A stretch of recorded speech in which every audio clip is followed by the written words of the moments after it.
There's a reason education sucks, and it's the same reason that it will never, ever, ever be fixed. It's never going to get any better. Don't look for it. Be happy with what you got. Because the owners of this country don't want that. I'm talking about the real owners now. The real owners, the big wealthy business interests that control things and make all the important decisions. Forget the politicians. The politicians are put there to give you the idea that you have freedom of choice. You don't. You have no choice. You have owners. They own you.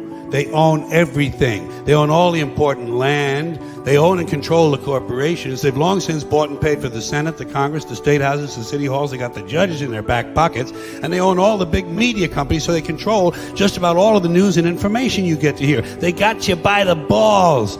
They spend billions of dollars every year lobbying to get what they want. Government by the people, of the people, for the people. But the people are retarded. The best way to get something done, if it holds near and dear to you that you like to be able to, anyway, from Charlotte, another line going from in Florida down to Tampa. Of Putin's kleptocracy. Yeah. Let's be clear. I hear it all the time. People have definitely played for the programs many times. Well, I'm sick and tired of smart guys. Let me start off with two words. Made in America. Made in America. Welcome back to another night of Shtick with Koolfrogg. You know, I tried again tonight to actually get kicked to work, and for whatever reason, it doesn't want to. Every single time, maybe I'll give up. Maybe I'll keep on trying. We'll see what happens within the next few days.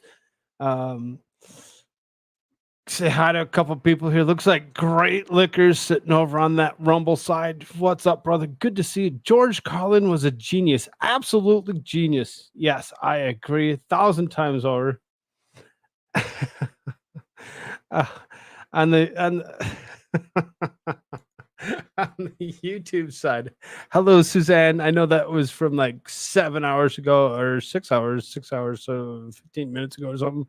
If you're still here, you show up or whatever, welcome. Glad you're here. Moose kick dot come in your ass. Really? That's what you come up with? Kicking your ass. I don't know why it doesn't work, but I guess. What's up, Divinity said? Good to see you, dear. Glad you're with us. And beautiful. How are you doing, dear? How you doing? Glad you're all here. Looks like there's 5, so far. We'll see what happens tonight, see what kind of numbers we actually get as we move through the night. I do not know if America Shirts will actually be here. He has not actually set plans to be here. He did say that he would try if he could. We'll see if that actually happens or not. I do have quite a few articles here. I'm going to actually take and pull these up here real quick. Quite a few. You see that headline, Silvio Berlusconi, his past, he's very controversial in his own. The Gene Act. Gene Act is actually trying to be re-implemented. JPMorgan seems to actually be wanting to pay off several people that had something to do with Epstein. And when it comes to Tucker's cease and desist, Fox News is really seriously not liking the fact of him being there and doing his thing that he's been doing. That being said, I do have plenty of other things to actually talk about as well.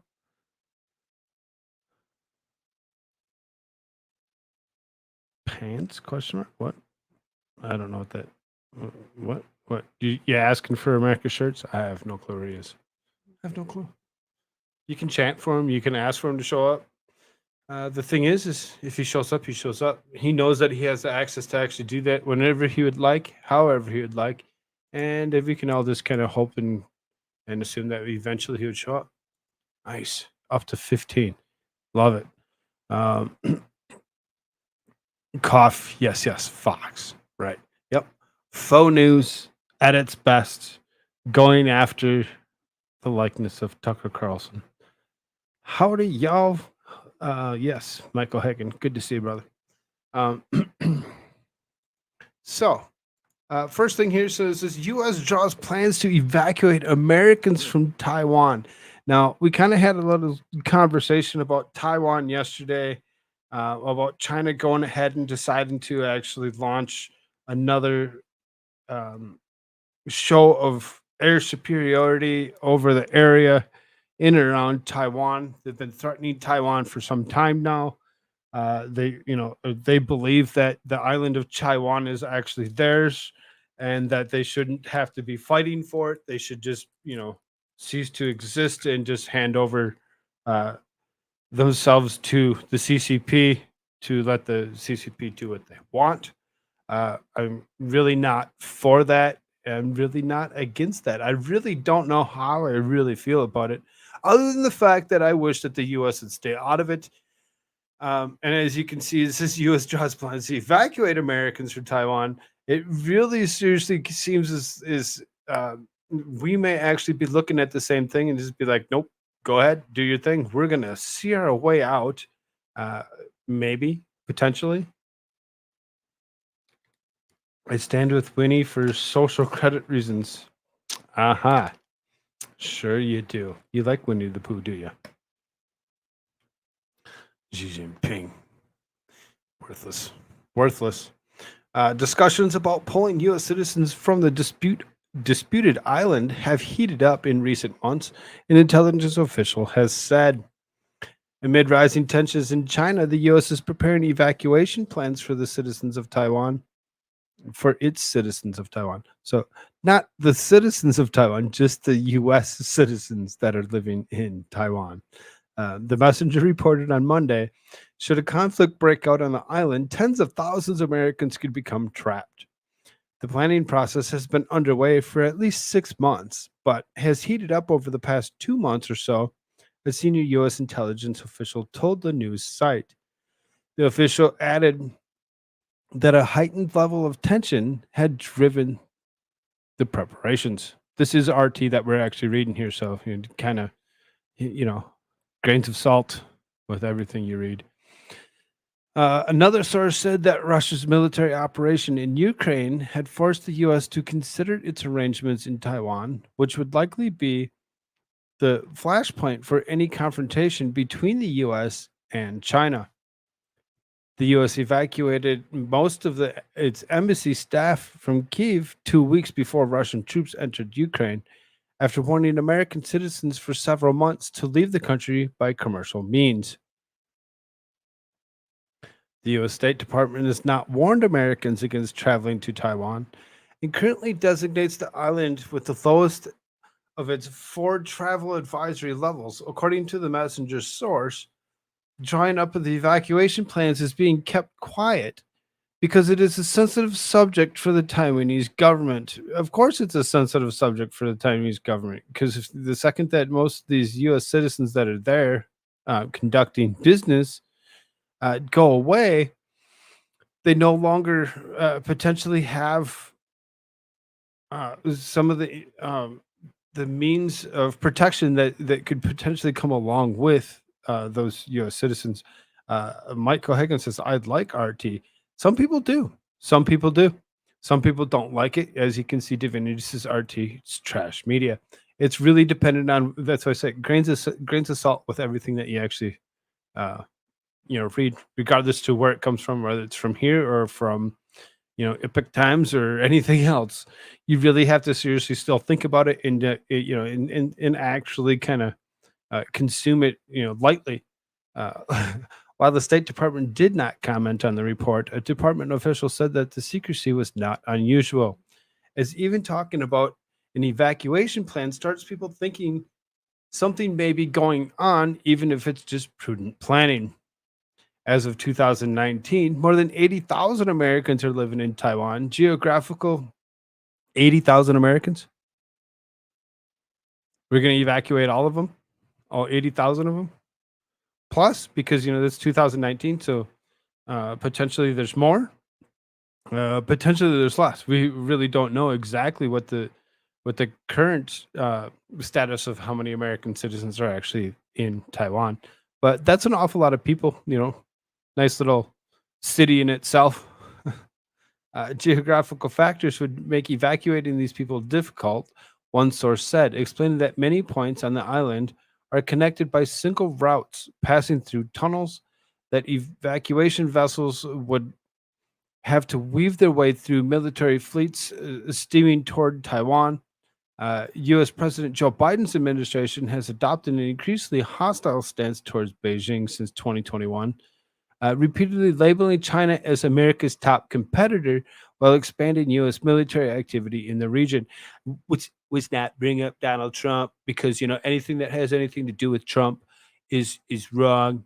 It's just wrong. It's wrong in so many levels that I said China, China, China so many times. But we won't listen to that. Let's listen to what Joe Biden's administration just so happened to be worrying about. As ridiculous as that sounds.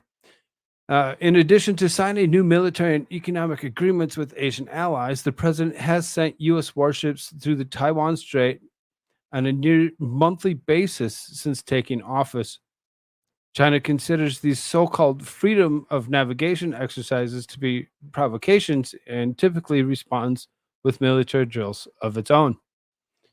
Like we read last night, they run in military drills of their own. Air, sea, land. Where they can. You're gonna see more and more things occurring between China and Taiwan in the near future, in my opinion. Biden has also said in 4 separate occasions that he would respond with military force if Beijing attempted to forcibly reunify Taiwan with the Chinese mainland. Beijing vehemently condemned these statements as violations of the U.S. long-standing policy of recognizing but not endorsing its sovereignty over the island.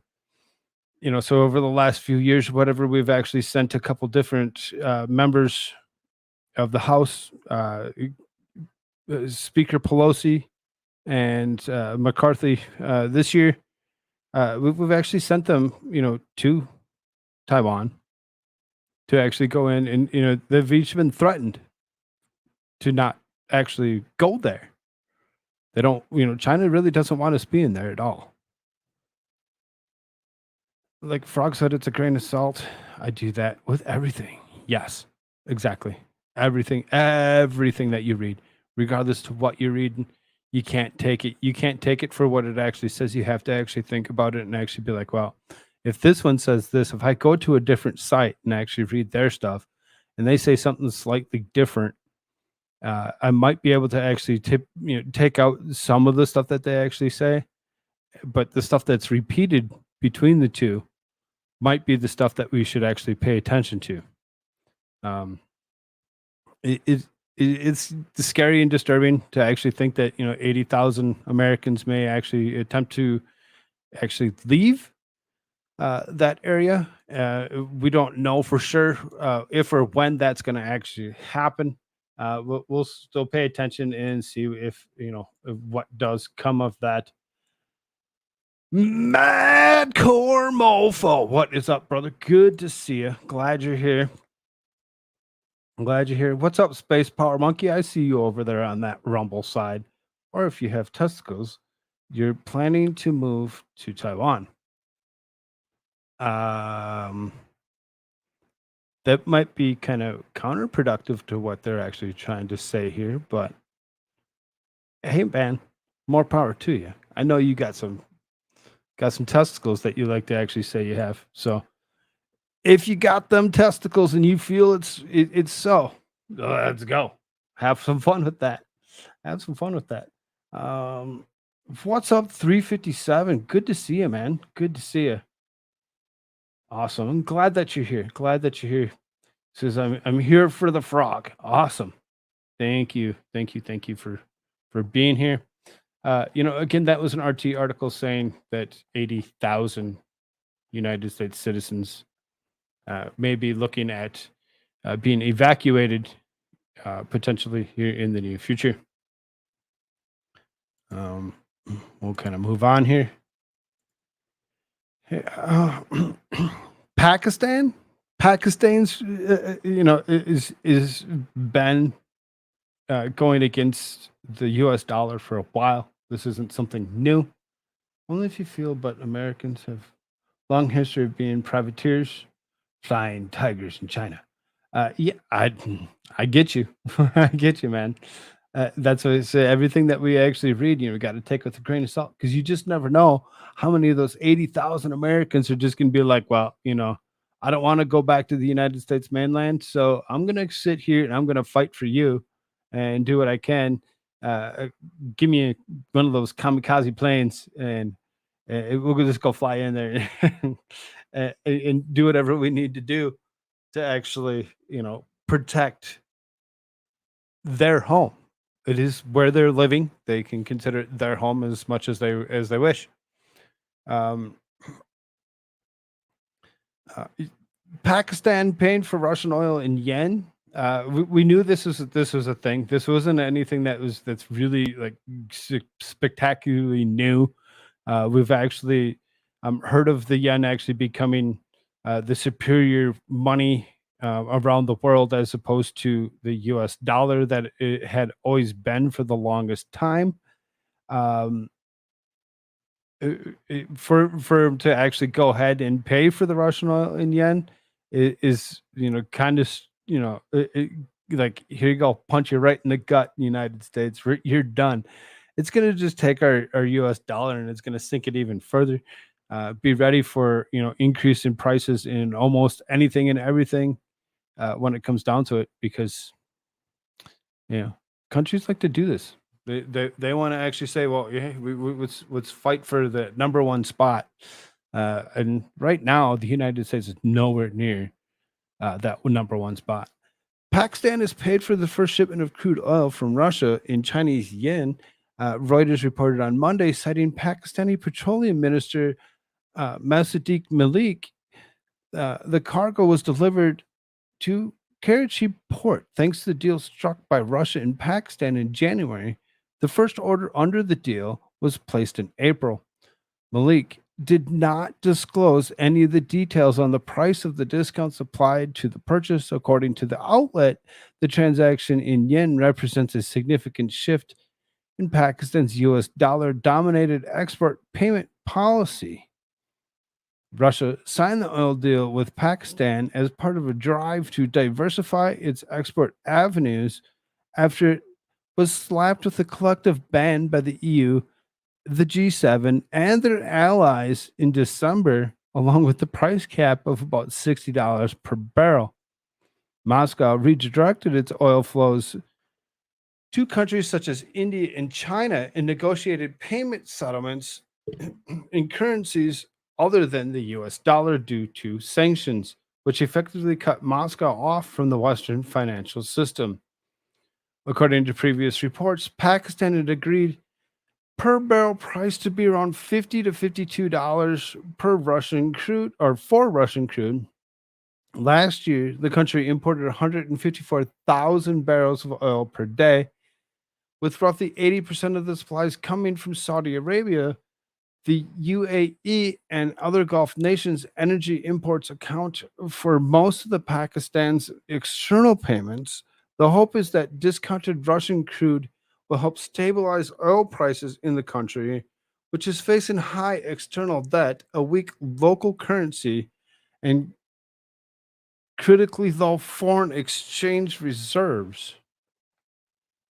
So at $50 to $52, per barrel, and they're putting it in dollars. When you actually break down what $50 in yen really is, to actually get that number to be a little bit closer to where you'd want it to be, or to know what they're actually paying for it, I'm gonna quick do the thought I had this up, but apparently it didn't.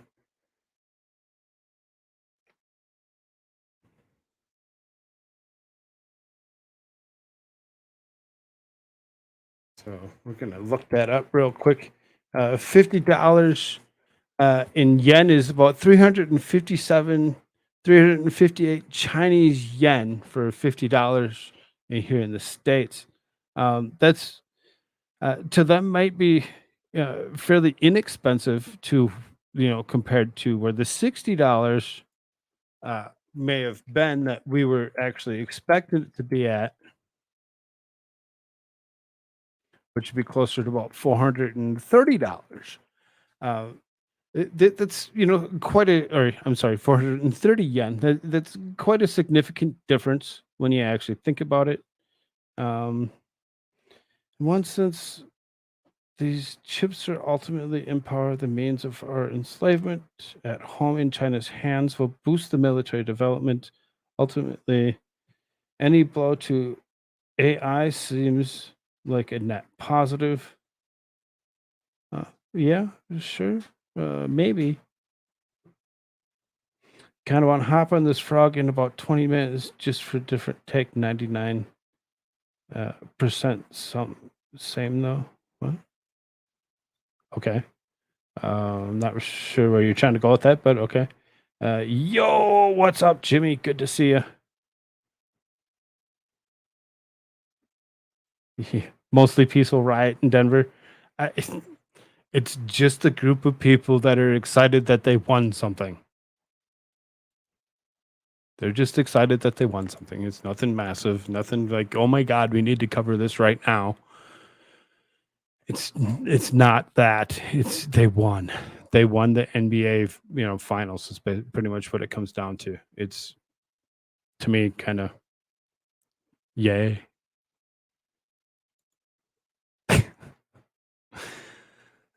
So then we kind of move on. Great reset. Dutch government launches farmer buyout scheme as thousands face shutdown.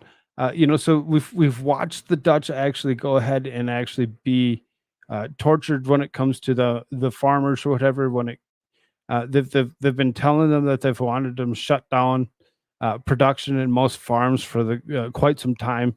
They'd rather the Dutch do the same thing that most Americans are doing and just go ahead and sell out because it doesn't matter who you sell out to. What's up, TR? Good to see you, brother.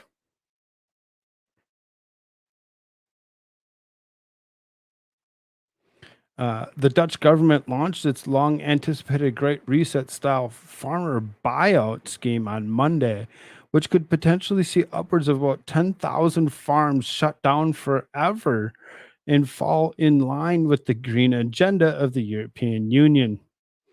Following years of political wrangling, the government of the Netherlands has launched its program for buying out farms that do not comply with EU's Natura 2000 scheme, supposedly meant to protect environmentally sensitive areas.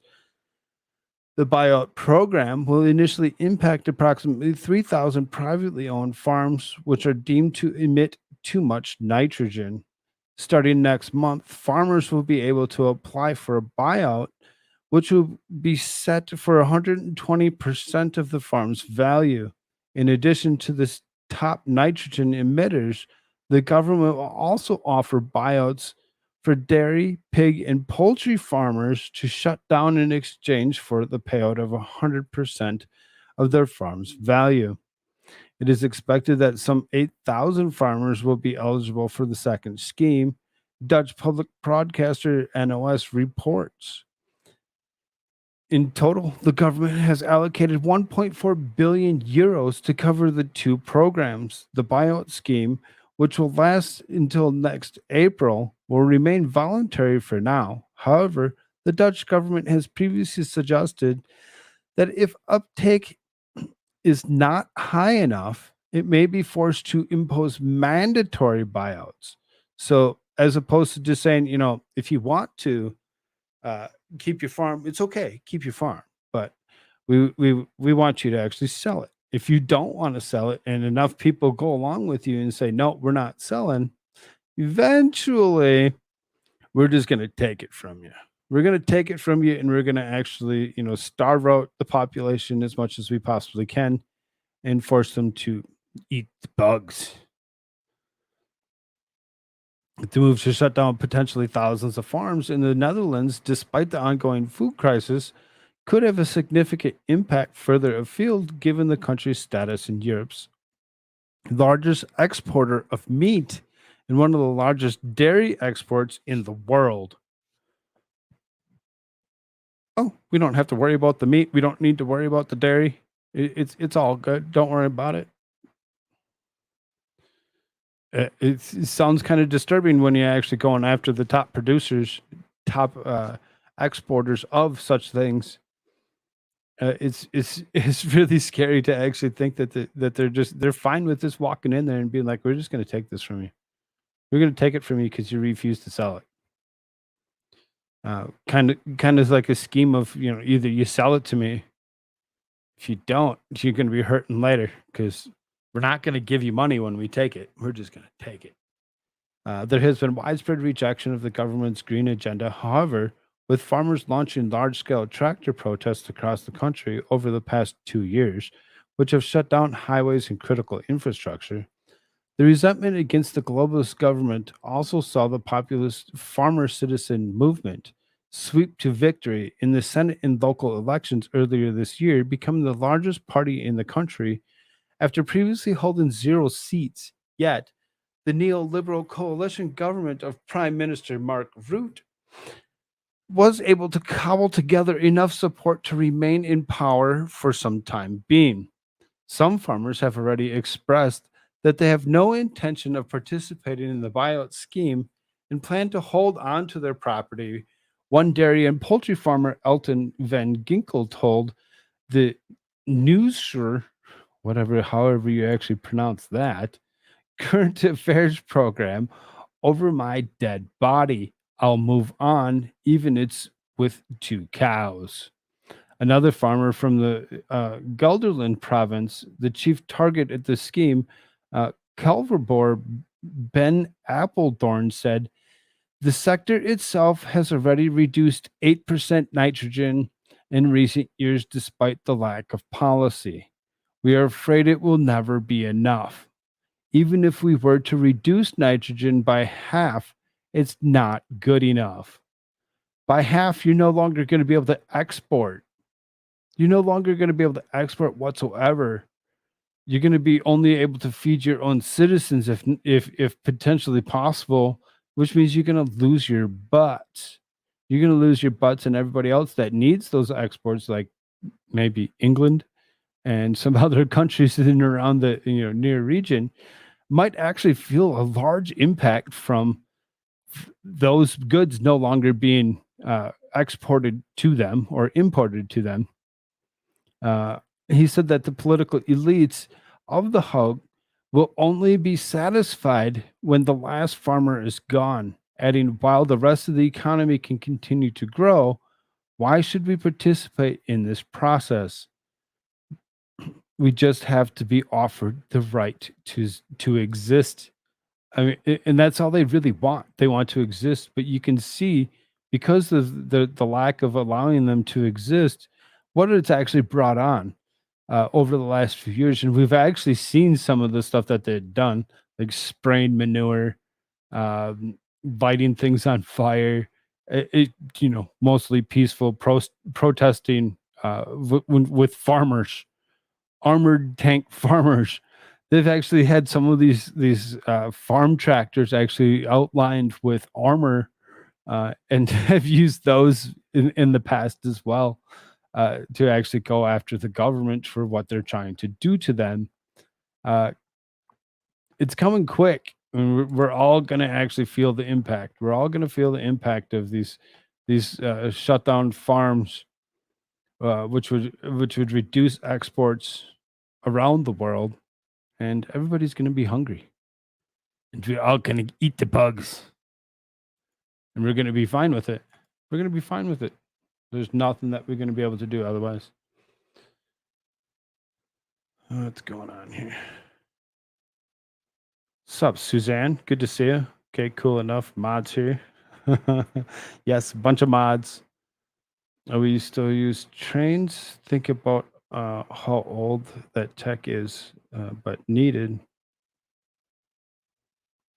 This channel has mods? No, you're crazy. What's up, Sean D? Good to see you, brother. um, this is nothing new. Citizens come and go like everything else. What lives on is the things we did and did not do, our contribution to this existence. Some say Mod City. You know, the fun thing is I really seriously, for a while there, had no mods sitting. Though there, everybody had wrenches, had no mods sitting and watching. It was horrible. No mods. Frog won't let me. I'm a loosey goosey. You don't want to be one? You're good. You're good, 357. Maybe some other day when you decide that you actually want to be, I'll throw you one, whatever. But till then, I think I think I have plenty. I have plenty of mods, and they're all oh so wonderful. Thank you so much for being those mods. On to this guy, one of the headlines. Silvio Berlusconi, former Italian prime minister plagued by tax fraud and bunga bunga sex scandals, dies aged 86. And the only reason that it's brought up is because this guy's been friends with several people and has been well known to be friends with Putin as well as some others. The former Italian Prime Minister Silvio Berlusconi has died at the age of 86. Berlusconi, who amassed a fortune after founding Italy's largest media company, had been suffering from leukemia and recently developed a lung infection. He died in the San Raffaele Hospital in Milan. Berlusconi, offered from the range of health conditions in recent years, included prostate cancer and heart ailments, and spent a spell in a hospital with the COOF in 2020. He was readmitted to the same hospital in Milan on Friday, where he had also recently spent almost 6 weeks undergoing treatment for his lung infection. Doctors, I wonder where the lung infection came from. Those that watched that Rumble slide last night would know where that most likely that lung infection came from. Doctors said he had chronic myelomonocytic leukemia. I really don't know it's a rare type of blood cancer. A rare type of blood cancer that is very, very dangerous when it comes down to it, just like any other cancer. His personal physician, Dr. Alberto Zangrillo, earlier said the lung infection was linked to the former prime minister's leukemia. When it comes down to it, if he had anything to do with this in particular and the use of certain particular tools that a hospital has to actually try to take care of it, he would actually kind of figure out where most of this was actually probably stemmed off of and really eliminated this man from the face of the planet.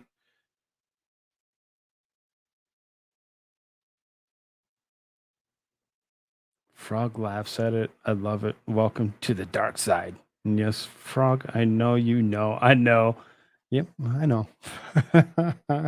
I know. We got you. We got you. I kind of keep on going here. So then, this guy, John Kirby, cleans up White House lies about China's spying plans in Cuba. Like China's not in Cuba. There's nothing in Cuba. Don't worry about it. China's not there.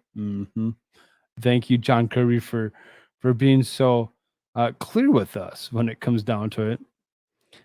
After claiming and reporting about a planned Chinese spy base in Cuba, was inaccurate. National Security Council Coordinator and Strategic Communications John Kirby admitted Monday that the Chinese Communist Party does indeed have a foothold in the country and is planning on using the territory to target the United States. China. We've been saying China for some time now, but y'all didn't want to fucking listen to me when it came down to it. So, we'll just kind of, leave it at that and just be like, no big deal. It's just China. Just China. We've been warned about China for quite some time, but now because this guy just so happens to have something to say about it, now we're going to be like, oh. This is last week. Kirby told MSNBC the reporting wasn't accurate and downplayed ongoing spy threats from China. Today, the White House has changed its tune. So, I'm going to stop sharing this for a second because I'm sharing too many tabs to actually play audio. Let's do this. Let's bring this back up this way so we can actually play these. But as we communicated over the weekend, this is not a new development that China's been trying to achieve some intelligence gathering capabilities in Cuba and frankly elsewhere in the hemisphere. Is not in development. Okay. Let's see what you had to actually say today. It doesn't want me to actually play it here. It's actually trying to kick me over to Twitter. So, yeah, one more time. We'll reshare a different screen.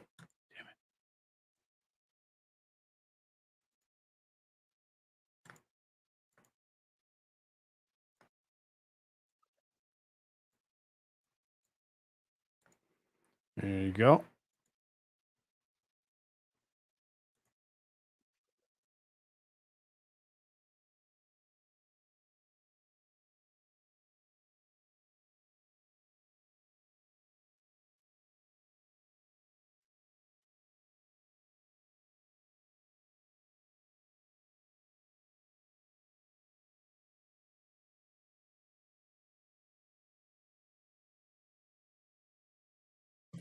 You've been concerned since day one about China's activities. Sure you have. Sure you have. The guy that said, "Oh, China's nothing. Don't worry about it. China's supposed to be our friend," said Joe Biden. China's our friend. China's not our friend. What do you mean no sound? You kidding me right now?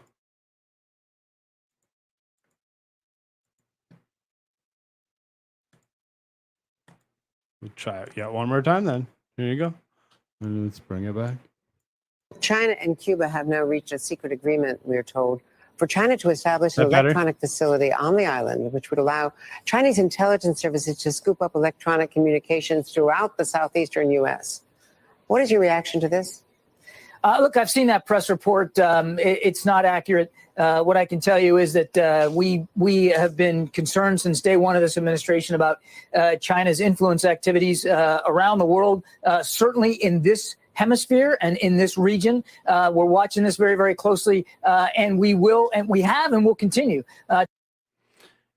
It just now in this administration have we actually started to pay attention to China. We didn't pay attention to China at any other point in time.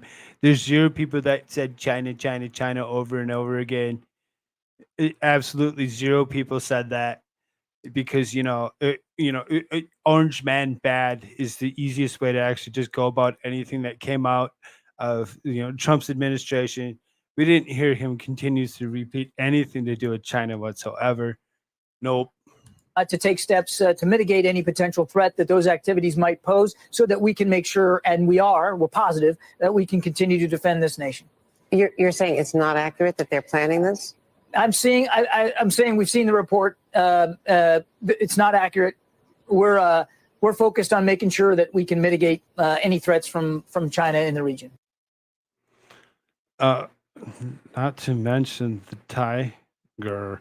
Well, the fun one when you actually look at all this, MSNBC's, gold banner with a blue logo. She's wearing blue. He's wearing a yellow band on his tie. You know, all the colors just seem to kind of coincide with each other over and over again because nothing to see here. Nothing to see here at all. John Kirby going ahead and actually totally saying that don't worry about it.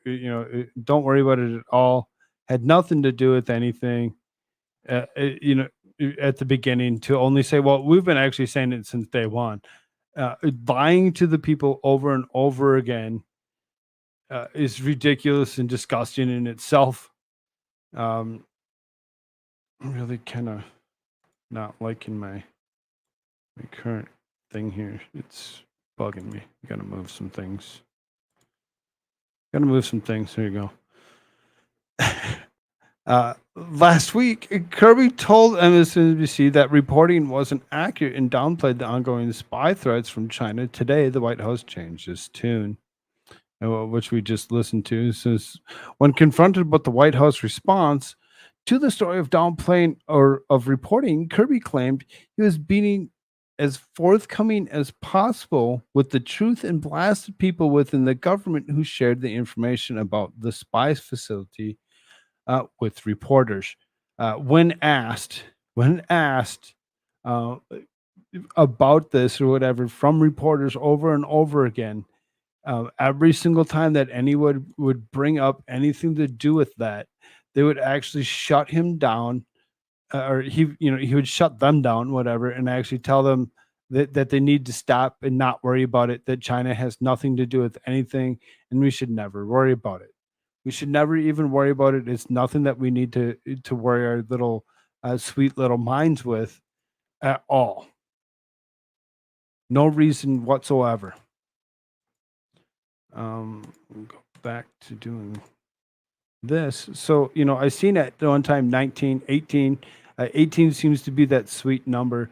If y'all haven't done so already, hit that like button for me if you like what you're seeing. If you don't like what you're seeing, hit the like button, go down below and leave a comment. Let me know what you think I can do better.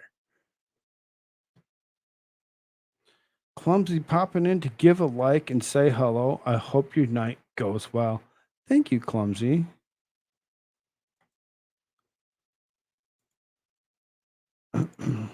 So just kind of keep things going. Got quite a few tabs that are open there, as you can see.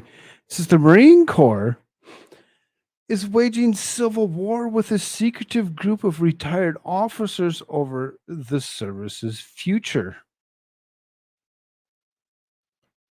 The Marine Corps is under fire from retired officers who say their outgoing command General David Berger's radical restructuring plan will undercut both national security and the service's fundamental character. Berger's plan calls for smaller, lighter, and more technologically adept units he says will better assist the U.S. in fight with China. Their debate is indeed a cultural issue, not a war fighting issue, Brian Kurg, a fellow in the Marine Corps University Kulik Center, wrote in a social media statement. The U.S. Marine Corps is facing fire if a high-ranking retired officer's outgoing commandant passes the responsibility to implement his radical changes as new leadership, according to experts and review arguments by current and retired Marines. A secretive group of retired Marine Corps generals included two previous commandants, commandants, sorry about that, renewed a years-long assault against what they characterize as multiple articles of dangerous narrow-mindedness, underlined Marine Corps Commandant General David Berger's plan to revamp the force, of which the latest update was released on Monday, as Berger is slated to depart by the end of the year and be replaced with his second in command. The service will face new struggles amid new leadership and political pressures, where the stake could mean failure in a conflict with China, according to an expert and retired officers. There's an intellectual civil war going on. There's an intellectual civil war going on in the Marine Corps. Mike Kankane, a retired Marine Corps Reserve Colonel and senior advisor at the Center of Strategic and International Studies, told the Daily Caller News Foundation. In 2020, Berger unveiled a new vision for the Marine Corps' Force Design 2030, hinging on part of assumptions China would pose the greatest threat to the U.S. in the coming decade, and the Indo-Pacific would serve as a major theater of conflict. When you actually think of the Indo-Pacific, it's like, there's a very big, huge sea that's sitting right there, ocean, whatever you want to call it. When it comes down to it, the China Sea being there, as large as it is really going to seriously, require a very large amount of people to be, pushed in and across land and sea into that area. Marines are kind of maybe necessary, and changing everything about them maybe not be the best idea.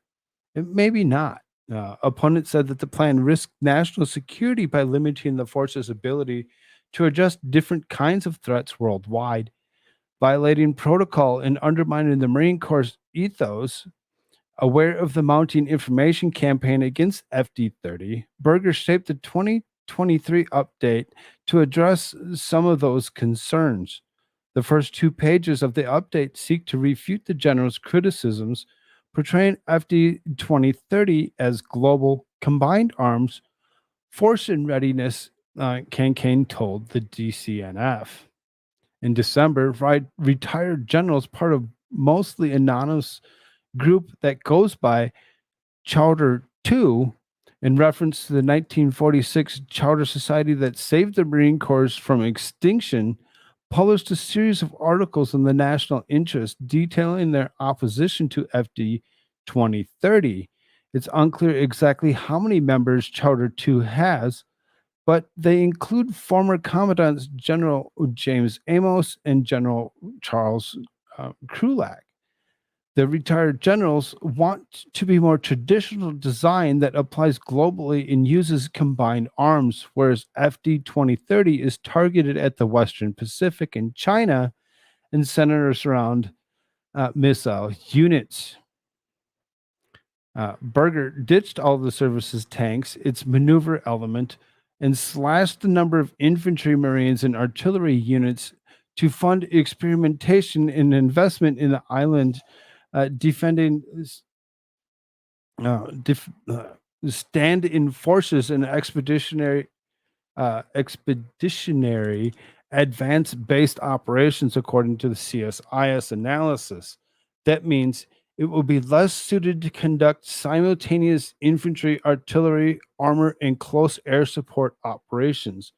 A foundational component of the force's mission and structure is required by law. Krulak, the former Marine and commander of U.S. Central Command, General Anthony Zinni, argued the war in Ukraine, with its heavy reliance on ground-based maneuver warfare, underscores the risks inherent in Berger's strategy, which prioritizes light and highly mobile amphibious units, according to Kankane,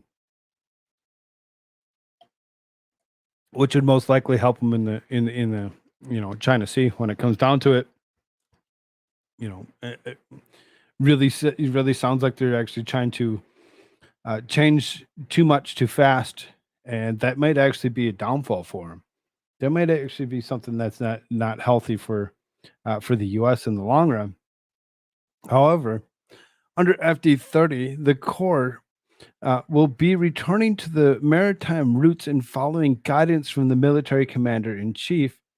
Proponents argue Berger is responding to the positioning of China as a major strategic challenge for the U.S. military in President Trump's 2018 National Defense Strategy and Biden's 2022 version. They say these officers are in essence urging the commandant to ignore strategic guidance from the president and Secretary of Defense, former Undersecretary of Defense and Marine Corps Artillery Officer Robert wrote in May response to Chowder 2's article, adding that it is high time for retired officers to let up on their campaign to tank FD-30. We're not waiting for 2030 or 2027 or 2025.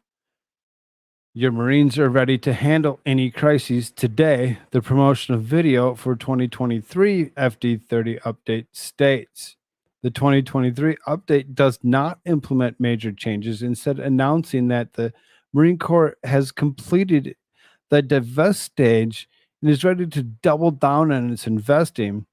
It calls for experimenting toward a fleet of kamikaze attack drones and notably scaling the number of infantry units up to 811 from the initial goal of 735. Kamikaze attack drones, we've actually seen kamikaze attack drones actually go and actually hit Russia in itself, come out of Ukraine. This isn't something that's going to be new, but they've updated the number of units that will actually be able to go along with these kamikaze attack drones. You send in a couple drones, they do a couple things, opens up areas where these infantrymen can actually walk themselves up into this territory, do what they need to do to actually build bunkers or whatever else to keep themselves safe, to continue fighting against China. The infantry has traditionally been the center of Marine Corps, so the structure of the infantry battalion is very important, Kane told the DCNF. The update mentions redesigned reconnaissance units, hypersonic rocket boosters, and long-range attack munition capable of traveling distances across Pacific, according to Breaking Defense. It also acknowledges that acquiring 35 of the certain type of warship in the specified time frame is infeasible given Berger's objective to remain within budget, while making an argument for 31 amphibious warships. Amphibious water warships. I mean, when it comes down to it, it's very very interesting to actually hear what these warships may actually consist of, how large they will be, and who will actually be able to man them. Hopefully, we actually keep our these amphibious warships to ourselves and not share them with our enemies. The original FD 2030 argued that large amphibious ships were too expensive and too vulnerable. So the Office of Secretary of Defense and the Navy proposed cutting them from 24 to 24-27. The Marine Corps has been working with Congress ever since to justify higher numbers. Only part of the problem, Congress appears to be largely in favor of Marine Corps reorganization. Congressional proprietors lauded Berger's gutsy modernization moves, taking on significant risk associated with shedding certain capabilities. In a May 15th letter, they especially appreciated that Berger planned the transition without seeking or expecting additional budgetary support, was saving to the tune of $15.8 billion against the Department of Defense's top line budget. Thank you very much, Clumsy Clairvoyance, for gifting the membership. It looks like Alan Walsh picked that one up. Awesome. Thank you so much, dear. Berger made difficult investments and divestment decisions that were a departure from institutional and doctrinal norms. The bipartisan group of lawmakers wrote, nodding to the opposition included Chowder 2. However, we should commend the Marine Corps in its willingness to make difficult decisions for the nation's strategic advantage and security. President Joe Biden has not commented on FD-30. For now, the Pentagon appears on the board, and the rapid changes of the Corps is undergoing according to Kane. The concept has received strong support from the Secretary of the Navy and to a lesser extent from the Defense Secretary and Chairman. Biden tapped Marine Corps Assistant Commandant General Eric Smith to succeed Berger in May 31. Smith has been at the forefront of advocating for FD-30 against detractors and implementing its proposals according to Breaking Defense. This also shows that the president, Mr. Biden himself, is on board with the reshaping of the Corps. Of course, he's on board. He's on board for reshaping of anything, including your own genitalia, because he doesn't care. In addition, Sergeant Major Carlos Ruiz will be in August replace Sergeant Major Troy Black, who has served as the principal enlisted advisor to the commandant, responsible for issues of morale and discipline among the ranks since 2019. The new Sergeant Major will have to address challenges arising from FD-30 related mandates. The Marine Corps is also flirting with the idea of bringing in specialists without all the military skills and the Marine Corps has been known for. To the extent this happens, the new Sergeant Major will have to deal with pushback from the senior enlisted Marines. The Marine Corps, with an authorized size of 177,000 troops, feels pressure to uphold its reputation as the anytime, anywhere rapid response force, although the Marine Corps struggled less with recruiting than remaining military branches,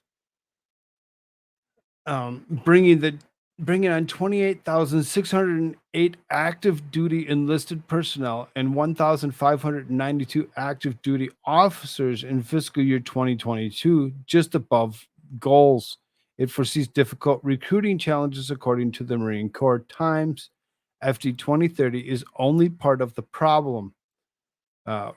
Marine Rob Barrow wrote in a forum or discussion about the service, saying the force has also caved to political pressures such as opening the service to women and allowing transgender Marines to serve in their claimed gender. Go figure. Go figure.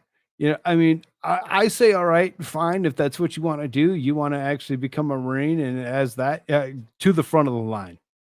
To the front of the line. Let's go. What would Chowder 2 would say if asked their stance on these issues may reveal that their debate is indeed cultural issues, not a war fighting issue.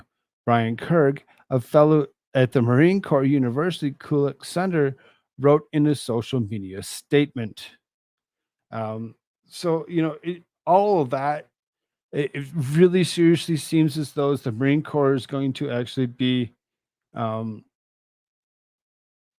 changed within the next, year to maybe already being done all the way up into 2030. We're going to see some massive changes in the Marine Corps, allowing women and transgender to actually go ahead and actually, become part of the Marine Corps could be okay if they can actually pass the rigorous testing.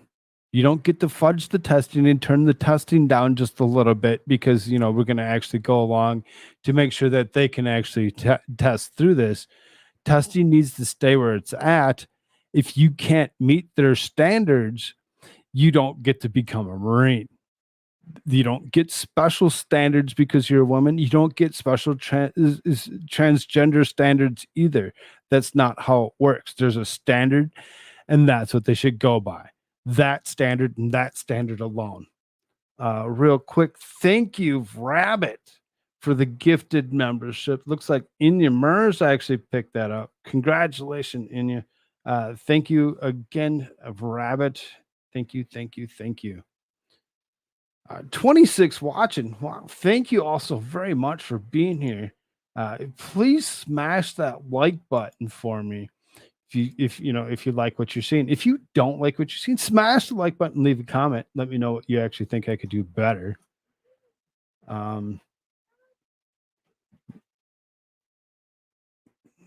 just gonna kind of skim through chat here. I see it has actually been moving since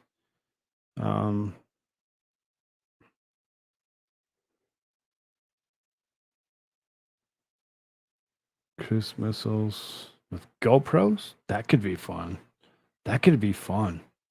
You could actually watch cruise missiles actually fly through and actually see what actually occurs. Live feed stream. That'd be so fun. Yeah, we haven't loaded the show yet. What? Okay. Private conversations. So much fun. I love it when chat becomes self-aware. And it's not something that I necessarily have to actually focus on like I normally think I do. Making a lot of sense, Frog? Yeah, good. I'm glad that I'm making sense. It's a clear number game, but numbers don't typically pass the test. Agreed. Yeah, exactly. Exactly. It's fine if that's what they want to do. They want to go ahead and do what they want. But when it comes down to it, we are organized. We are the show. Glad you're all here. Thank you so much. Let's kind of move on. What's this one? Government overreached in identity theft case. Supreme Court rules unanimously. So we're going to kind of move on to some government stuff before we move on to some other. You've got quite a bit of interesting, things going on here tonight. You don't go away. Stick around.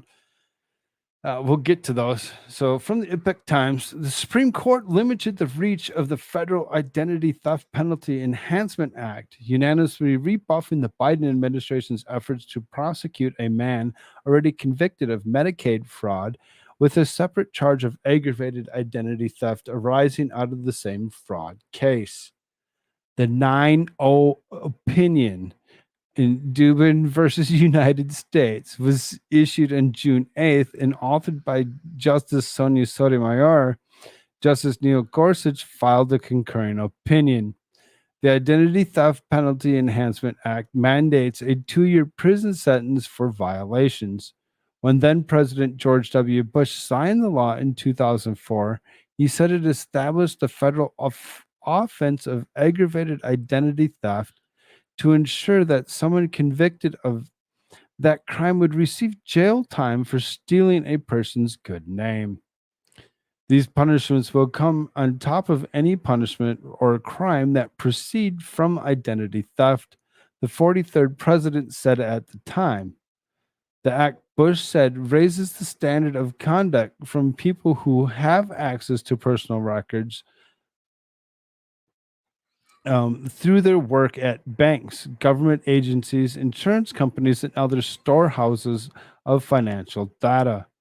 But the Supreme Court disagreed with the U.S. Department of Justice's argument that petitioner David Fox Dubin was automatically guilty under the act because of fraudulent Medicaid billing form include the patient's Medicaid reimbursement number as a means of identification. Dubin worked as the managing partner for Parts, a company in Austin, Texas, created by his father, licensed psychologist William Dubin. Both men were convicted by the U.S. District Court for a scheme to defraud Texas's Medicaid program. Medicaid is a joint federal state program that serves low-income people of all ages and varies from state to state. It runs by state and local governments within the federal guidelines. Each state sets its own rules about eligibility and services. Bound by U.S. Court of Appeals for the Fifth Circuit precedent, the U.S. District Court allowed Dubin's conviction for aggravated identity theft to stand even though the district court held that the crux of the case was fraudulent billing, not identity theft. A divided Fifth Circuit upheld the conviction in March 2022, despite his acknowledgement that according to the government's interpretation of the act, the elements of the offense are not captured or even fairly described by the words identity theft. Dubin's attorney, Jeffrey L. Fisher, a professor of Stanford Law School, said he was pleased with the Supreme Court's ruling. We're grateful for the court's decision for Mr. Dubin's sake and are pleased in general that the court has reigned in the prosecutorial overreaching of the statute allowed.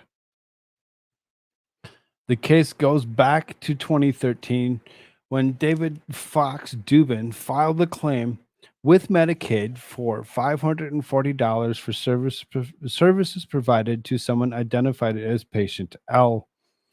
The government didn't dispute the psychological examination practice, treated the patient, and or had the authority to use the patient's name in the billing process, according to Dubin's petition that was filed in the Supreme Court in June of 2022.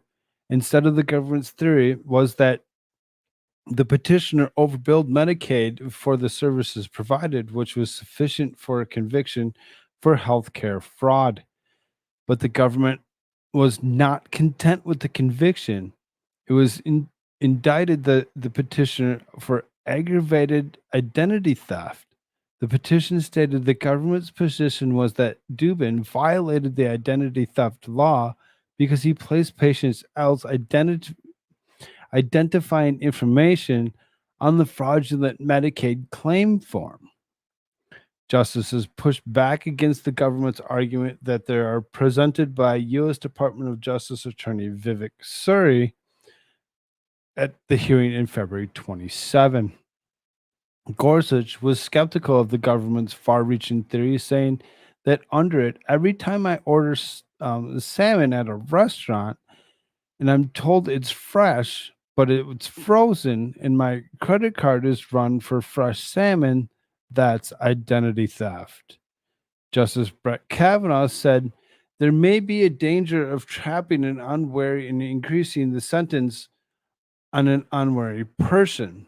Justice Elena Kagan added, when you really get down to it, all healthcare fraud is done using people's names. On June 8th, the Supreme Court vacated the decision of the Fifth Circuit and remanded the case for further proceeding consistent with the opinion. The government's overboard reading of the Identity Theft Penalty Enhancement Act would unfairly impose an extra penalty on those who commit a separate underlying crime, such as, in this case, fraud, Sotomayor wrote in the court, or for the court.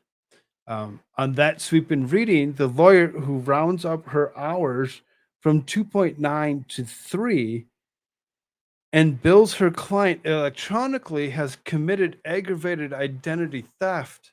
The same is true of a waiter who serves flank steak but charges for filet mignon using an electronic payment method, she wrote.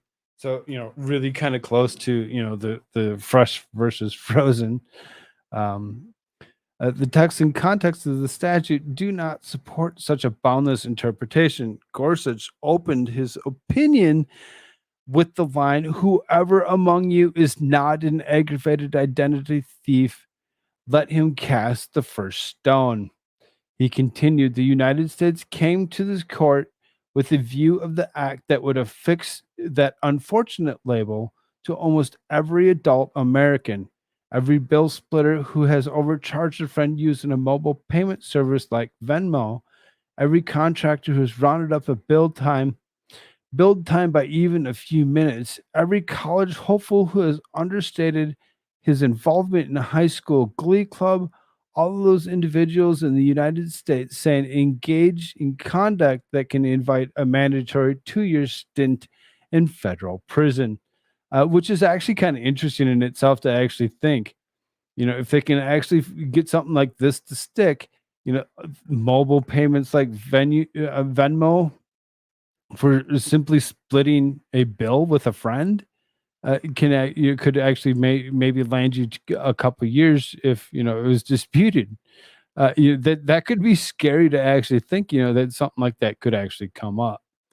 The court today rightly rejects the unserious position. The statute fails to provide even rudimentary notice of what it does and does not criminalize. We have a term for laws like that. we call them vague. And in our constitutional order, a vague law is no law at all. The Epoch Times reached out for comment from the Department of Justice, but had not received a reply as of press time. Very interesting to actually believe that they would that the government in itself feels that they needed to actually go after this guy yet one more time after already charging him for for what this case was about, to try going after him about identity theft because he put patient L on his thing, or on the forms. It really seriously is ridiculous to think that this government really doesn't like its citizenry. It really doesn't. It's ready to come after us in any way, shape, or form, and this is just proof in itself that's how much they care.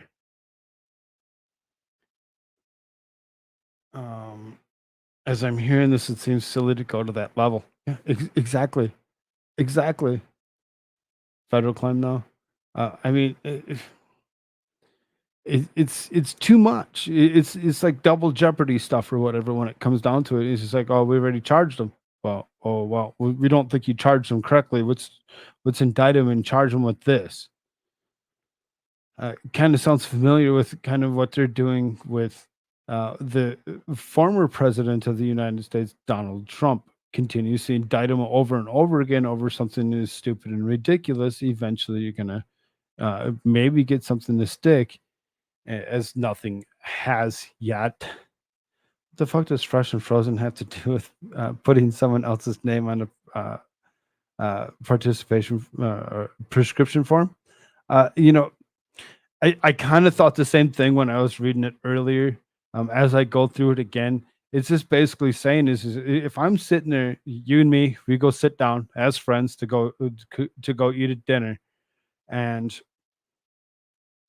as opposed to us just splitting the bill cash, say the bill come up $20, instead of you doing 10 and me doing 10, I went ahead and I paid mine on Venmo, and instead of just doing the 10, I upped it to 15, even though you were paying 10, could actually be looked at as potentially fraudulent in itself, and could be taken wrong, and you could go after me for screwing with your identity, I guess. It's really kind of odd to actually think about it that way. It takes a lot to actually even make it make sense. So as far as that, I'm with you. What does fresh and frozen have to do with it? And not really much. It's really the story behind it and how you actually get to the identity thing or whatever. I'll overpay and do the dishes. Some will. Some definitely will. They'll continuously overpay just to actually give, whatever they possibly can to actually make sure the bill's covered and plus some. I'll gladly pay you Thursday for a cheeseburger today. Sure. Go send me your address, and I'll go and I'll call the McDonald's and have them send a cheeseburger to you. Though it would only cost $3 normally, I'm going to tell you that it costs $5, and I'm going to make sure that you pay the $5. And there you have your issue. Oh, good. Not just me then? No, not just you. It took me some time to actually read through that last time to actually kind of come up with where they were trying to go with such a thing. It's kind of silly in itself, for sure. So then, another headline on there. So the Gene Act. Here we go. Just tell me it's a better cheeseburger. Nah. You're getting the McDonald's burger and you're going to spend an extra $2 because you got it through me. I'll believe you. If you're stoned enough, you might. U.S. senators reintroduced Gene Act to protect Americans' genetic data from Chinese regime. This Gene Act has actually been around for a while. This isn't something that's exactly new. For them to actually try, pushing for it to actually be something to protect Americans from China is kind of strange in itself, as they're not concerned with us actually going ahead and spit it into a vial for 23andMe or any other BlackRock owned uh, gene testing site to tell you what um, your your makeup of nationality really is. It's kind of it's okay, great. Let's protect us from China, but not ourselves. Two Republican senators have reintroduced a bill aimed at protecting the genetics data of Americans in response to the threat posed by the Chinese Communist Party. Collection of such data. BGI Group, a leading company in the Chinese genomics industry, has been repeatedly accused of extensively collecting the genetic data of Americans. Leading this effort for Senators Mark Rubio and John Cornyn, who reintroduced the Genomics Expenditures and National Security Enhancement Act, also known as the GENE Act. The genomic data of American citizens has been aggressively sought after by the Chinese Communist Party through both legal and illegal means. The statement released in Rubio's office on June 6 stated, the U.S. must advance its security in order to avoid risking any data being vulnerable to international influence. The statement further explained that Rubio and Cornyn it reintroduced the legislation to counter the growing threat caused by the CCP. For too long, the People's Republic of China has collected Americans' healthcare data without anywhere near the sufficient scrutiny. Cornyn said in a statement this legislation would confront this growing national security threat and ensure private genetic information doesn't fall into the wrong hands. The content of this bill includes requiring the Committee of Foreign Investment in the United States to include the Senate Select Committee on Intelligence and Senate Committee on Foreign Relations in its briefings, to enhance congressional oversight, directing CFIUS to revise regulations to require mandatory reporting of the commercial agreements involving companies engaged in the genetic business, requiring consultation with the U.S. Department of Health and Human Services. For any commercial agreements involving genetic data transactions to facilitate better cross-agency awareness of such transactions, Rubio and Cornyn previously introduced the same name bill in May of 2021, but it did not survive legislative scrutiny, which is why it has been reintroduced this year. Well, because now this year, they might actually get somewhere with it. I mean, are these two crazy? Do they understand what they're actually trying to do? And do they really expect to actually pass something if they just attempted to do so within the last 2 years and it failed? It failed. So if it failed, what makes you think that it's actually going to become something now? Our senators are going to eventually, decide and be like, "Oh, we should go along with that." Really, kind of seems like a waste of money potentially, if that's what they're actually thinking would actually come out of it. BGI accused of using pandemic to acquire data. The apparent threat from the CCP is closely related to BGI, formerly called the Beijing Genomics Institute. As early as February 2021, the U.S. National Counterintelligence and Security Center issued a report warning of the CCP's collection of American genomic data and stating that such activities pose serious threats to individuals' privacy. The U.S. economy and national security, BGI, was mentioned multiple times in the report. The NCSC report pointed out that as the COVID pandemic spread around the world, the CCP aggressively marketed Chinese-made testing reagents and laboratories to the world. BGI claimed to have sold virus testing tools to 180 countries and established virus testing laboratories in 18 countries as of August 2020. The report stated that these activities would assist the CCP in collecting the genetic data of foreigners, which is crazy in itself to actually think that they would actually be able to collect the genetic data from it. What are they doing after they go ahead and they stick this Q-tip up your nose or they test you for such a thing? To actually was that the intent in the first place? To actually just do that. Let's get the makeup as close as possible for almost every single human being, and that way when we release the next thing, uh, maybe they won't make it. Maybe they won't make it as far as they did this time.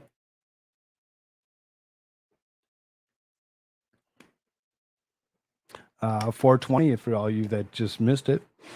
According to a report by the Wall Street Journal, in January at the same year, at least 11 U.S. states' health departments reported receiving marketing materials for testing kits or laboratory services from BGI. BGI was attempting to promote its products for use in government-operated laboratories or the establishment of entire laboratories. The senior U.S. official who has been monitoring BGI's activities stated that the BGI's expansion of market share is not for economic benefit, but to obtain data.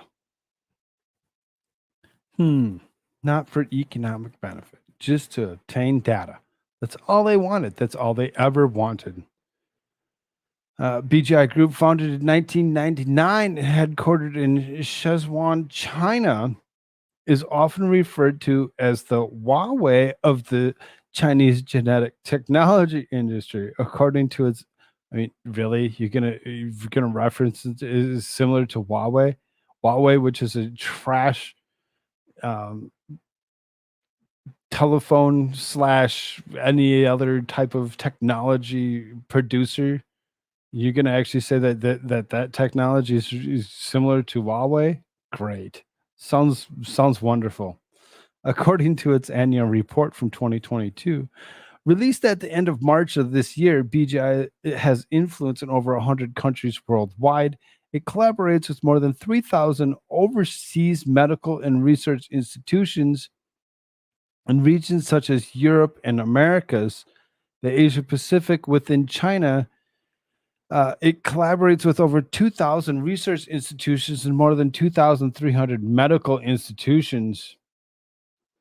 BGI targeting Americans' genomic data. Even before the pandemic, BGI had shown a sustained and strong interest in sequencing the genomes of Americans. According to the report by the U.S.-China Economic and Security Review Commission in February 2019, the CCP has been infiltrating Americans' biometric data, including the collection of Americans' genetic information through BGI. The report provides examples such as November 2011, when BGI and the Children's Hospital of Philadelphia announced a collaborative relationship to conduct genomic research using BGI's sequencing technology.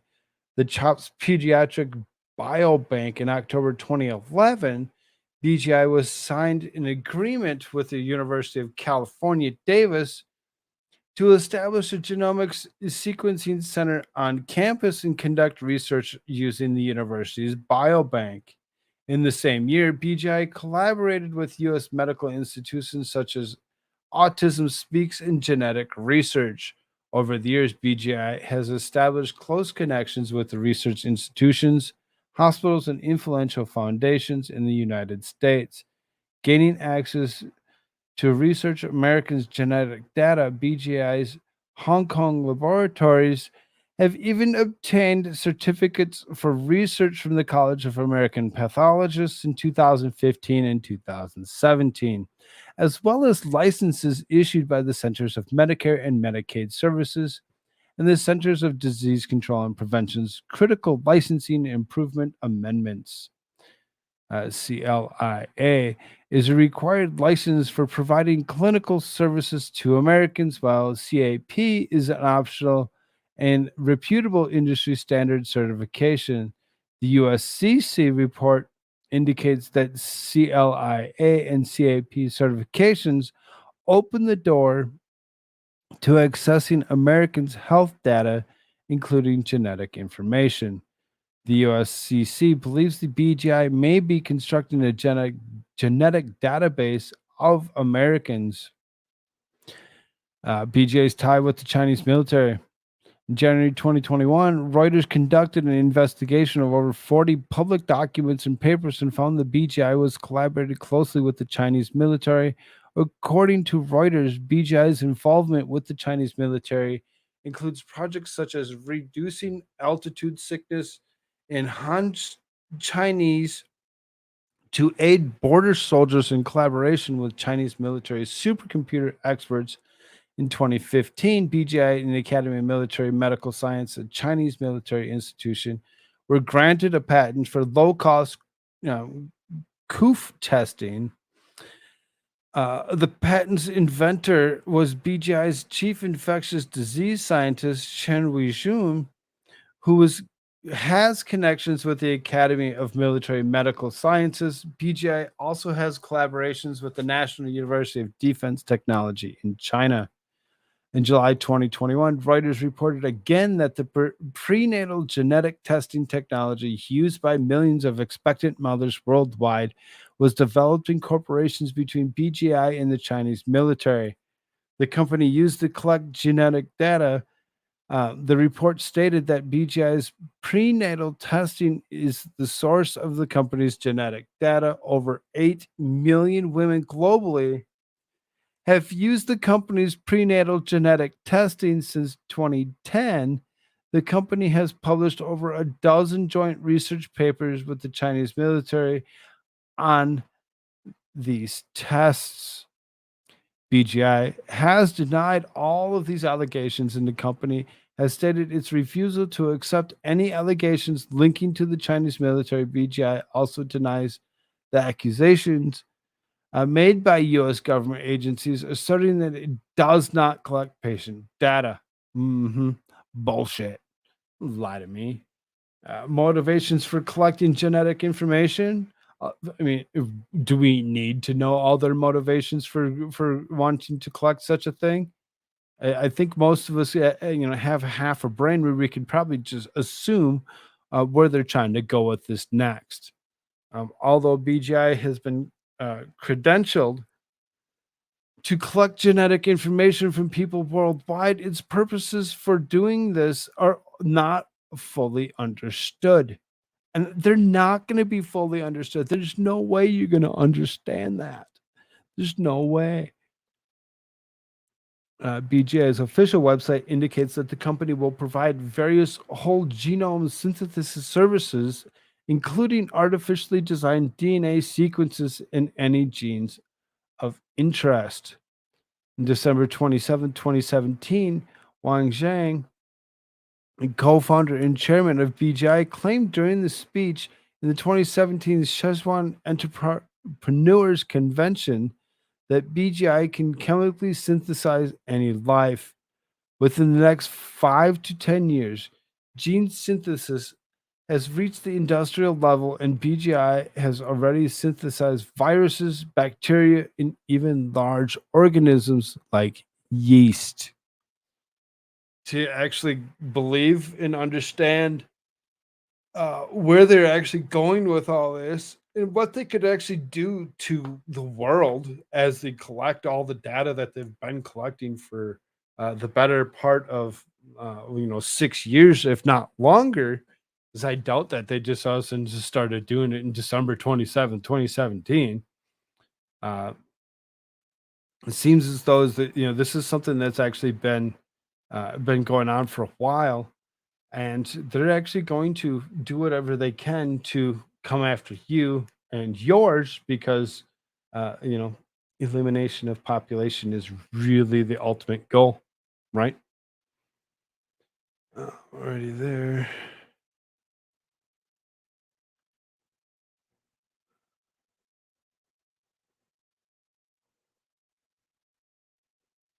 Need to get the fuck out of Americans' Lives Act. Right? I agree, go ahead. They really seriously need to leave us alone. They really do. I'm just gonna kind of skim through chat here real quick. They take that mass data and put it in AI to learn it, used to make gene code edits virtually to save biologists time. AI created viruses, bioweapons. And that's something. That's an interesting thought there, Moose. That's very, very interesting to actually think about when it comes down to it. If they can teach, biology to an AI. AI can come up and actually say, well, under this certain, variation version of anything, we can actually change um, genetic coding. Super simple and easy. It makes a virus with 90% mortality rate that we pre-make a vaccine to that targets everyone but Han Chinese ethnicity. Winnie the Pooh. Not really, but probably. I mean, you just never know. It's an interesting thought. It really seriously is. Fuck Biden for sneaking around with them. Goddamn agents. Safe and effective. Yes. Yeah. Safe and effective. A nice 20 plus viewers. Most of the stream. Yes. I've actually seen that those numbers have actually been staying up. Even above the 15 is exciting for me. Thank you all so much for actually being here. To the east side. All right. The new people here scam baiting the stream at 8 o'clock Tuesday. That's Eastern time. Madcore show. Yes, Madcore Mofo will actually do another scam baiting. That was very, very interesting last time. And I'll be there again. I will be there again. I'm excited for it. That's fun. Again, if you haven't already, please bump that like button. If you're over on that Rumble side of things, and you're watching over there with those other 6 people, go ahead, bump that thumbs up button for me. Leave a comment, and I will read it. I will read it. I have the tendency to do that. Wang Jing predicted that by 2020, BGI would be able to synthesize the bacterium in just 2 days, creating either a beneficial bacterium or a frightening one. He said humanity has transitioned from cold weapons to hot weapons to atomic bombs, and will definitely transition to living weapons. Oh, yeah, officially go to living weapons like those of the bio terror type. Isn't that something? Just before Wang Zheng's speech on November 10th, 2017, the Chinese Military's Liberation Army Daily published an article titled How Genetic Weapons Will Affect Future Wars. The article suggested that genetic weapons refer to the new generation of biological weapons created by using gene editing technology to modify the coding of pathogenic microorganisms, which will have a strategic deterrent effect. Furthermore, BGI has also assisted the CCP's police in establishing a genetic database. A report titled Gene Surveillance, released by the Australian Strategic Policy Institute in June 2020, revealed that the Chinese regime is collecting DNA samples on a massive scale to create the world's largest forensic DNA database, including tens of millions of individuals without criminal records. BGI has signed agreements with Chinese authorities to collect biological samples and establish genetic databases for the Ministry of Public Security. The report also mentioned that in 2013 and 2016, the Chinese government conducted DNA collection among minority ethnic groups in Tibet and Xinjiang under the guise of annual health checkups. Since the end of 2017, this program has expanded to other regions of China. 1 month after the report was released, the United States imposed sanctions on 2 subsidiaries of BGI, citing they are assisting the Chinese regime in its surveillance and persecution of Uyghurs in Xinjiang. The Epoch Times reached out for comment from BGI, but didn't receive a reply by the time of publication. Of course they didn't. Of course they didn't. Why would they? Why would that be a thing that would even be? Why would they reach back and give them any kind of statement going against anything that they've already said? Well, probably because it's not true. Probably. This stuff here is probably true, but the stuff that they would actually not want to actually call and reply about probably wouldn't be. 18-year-old just had a heart attack a few days ago.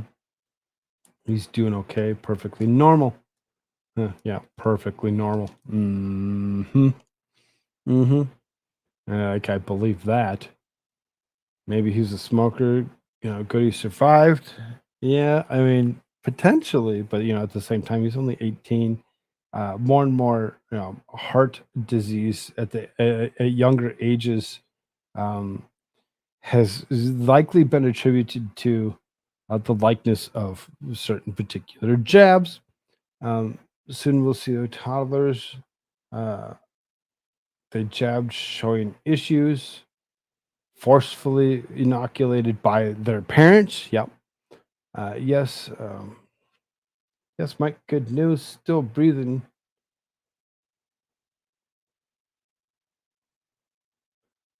God bless him, prayers regardless of his beliefs.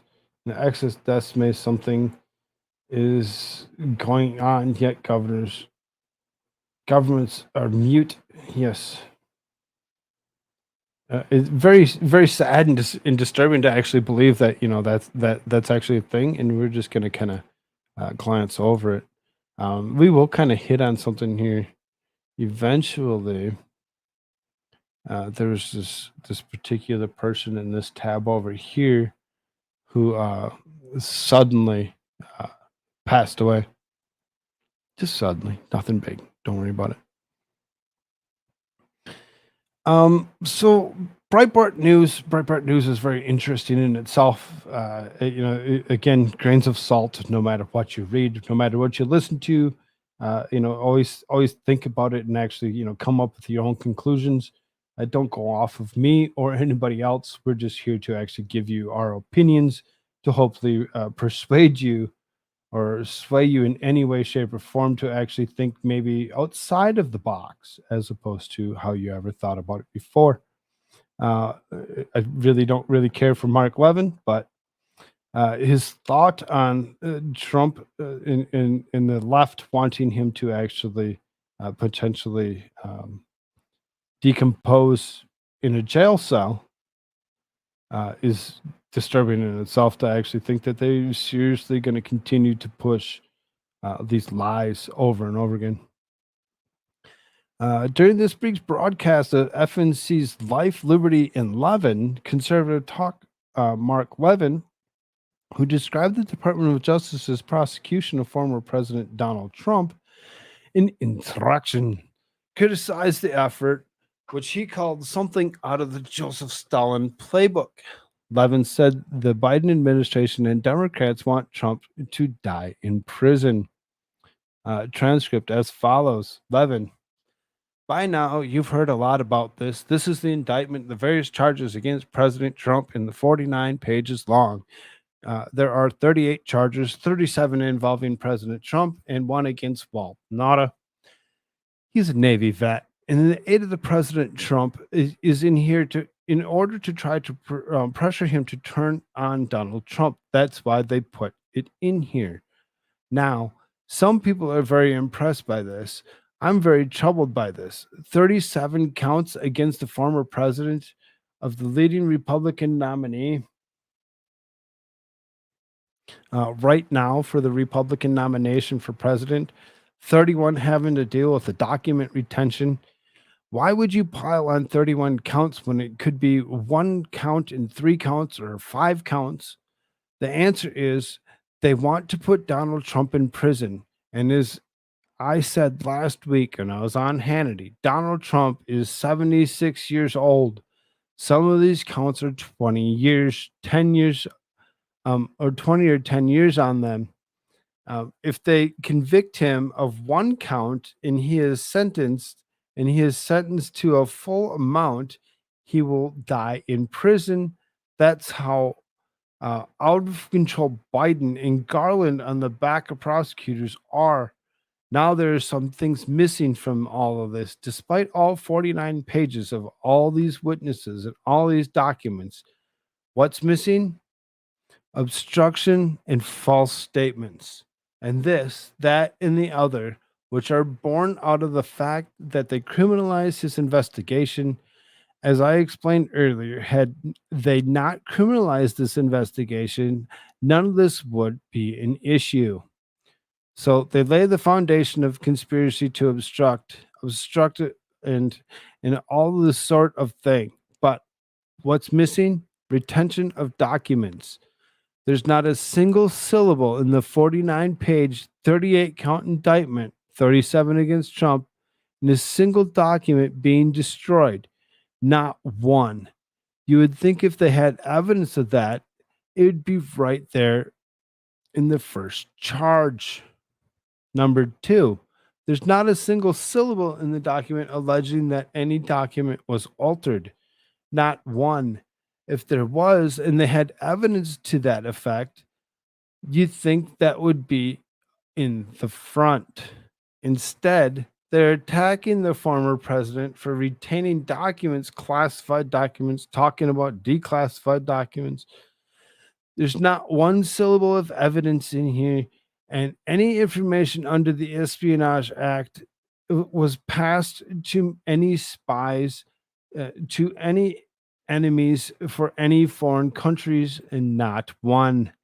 The Espionage Act was passed in 1917 under the tutelage of Woodrow Wilson, who was a racist segregationist. He locked up 2,000 people, and a vast majority of whom were innocent because they disagreed with his position.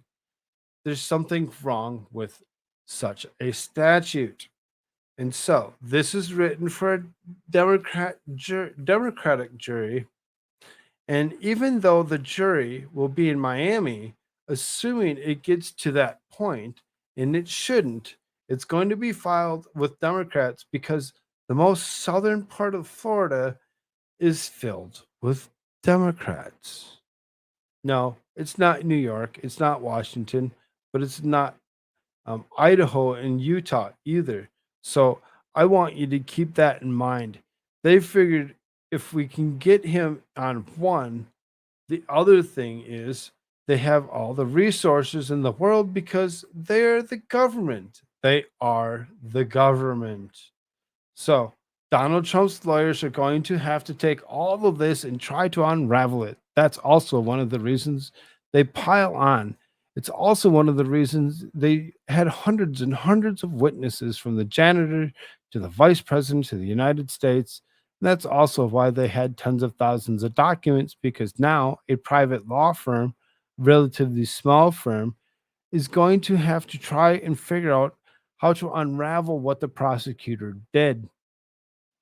Now, I want to remind you of a few things about grand jury.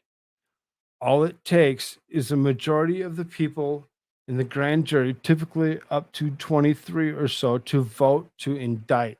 So if it's 23 members or if it's 21, whatever it is, it just takes 12 in Washington, D.C., or in Miami, it takes 12. That's number one. Number two, no witness, no target is permitted to have counsel in front of the grand jury.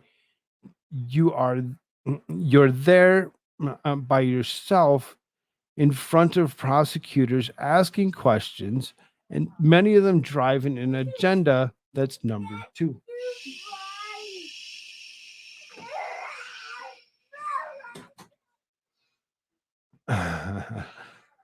This kid, wow. He's just having a bad day. You're there by yourself in front of the prosecutors asking questions and many drive an agenda. That's number 2. Number 3, you're not permitted to provide the grand jury with all exculpatory information or contrary information to what the government is feeding them. Grand juries were intended to protect potential defendants against the overwrought and overzealous government, but now they've been used in what has been twisted. They've used against individual citizens and so forth, as they have been used against Donald Trump. And as aggressive and out of control as a prosecutor that we want to a Democrat Obama appointed judge who he know would give him what he wanted, because her record has been to reject every single motion filed by Donald Trump's lawyers, because she is the motion judge. She is the chief judge in Washington, D.C. When it comes to the grand juries, she gave them again what he wanted. He wanted the prosecutor to get testimony from President Trump's lawyers, including his lead lawyer, about conversations President Trump had with that lawyer in the notes from the lawyer. I suspect some of that is in this document. And so what he's done is he's taken pieces of puzzle together, cherry-picked testimony from the witness to that witness, nothing exculpatory in here, no exculpatory testimony or document, and he has chiseled it and pieced it all together.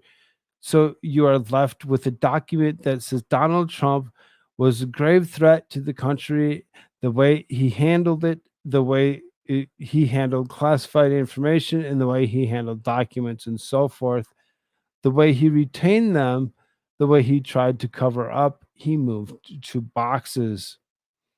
He told people to move boxes. He mentioned somebody about getting rid of something, which is why I started out in the segment by asking how many documents were destroyed.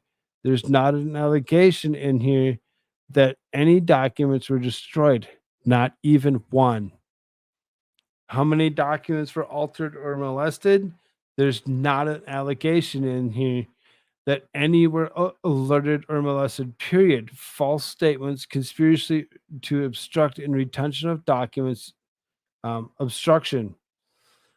All of this comes out of criminalization of the case, that this is what prosecutors do, and what is what this prosecutor, this Justice Department, this Attorney General, and yes, this President Biden has done, is they have destroyed the country. I don't know if we can ever get it back. They've destroyed something that matters too much. I'm sorry, matters to each and every one of us. They talked about suppressing the vote. They destroyed the next election. They interfered with the next one, as it isn't natural for normal for America. This was taken out of Joseph Stalin's playbook. Like I said, I don't really care for Levin when it comes down to it, but he pretty much summed that up, a very lengthy summary of what is actually going on, what they're charging Trump with, what they're not charging him with, and why they're actually trying to bring him up on any charges whatsoever. It really, to me, seems as though that's not something that we really should have to even worry about or think about. They need to leave Donald Trump alone. Stop with the uncooked box of macaroni and throw it against the wall. Nothing's sticking. Stop it. Leave it alone. Just stop. It's so gross and so disturbing. Let's check some chat quick here. Someone's always sleeping in Discord. Yes, there is somebody always sleeping over in Discord, and it's so much fun. It's so much fun that happens over and over again, almost on a nightly basis. I love it. Unlike sounds but right, I heard he was some really juicy documents and they didn't find them. Exactly.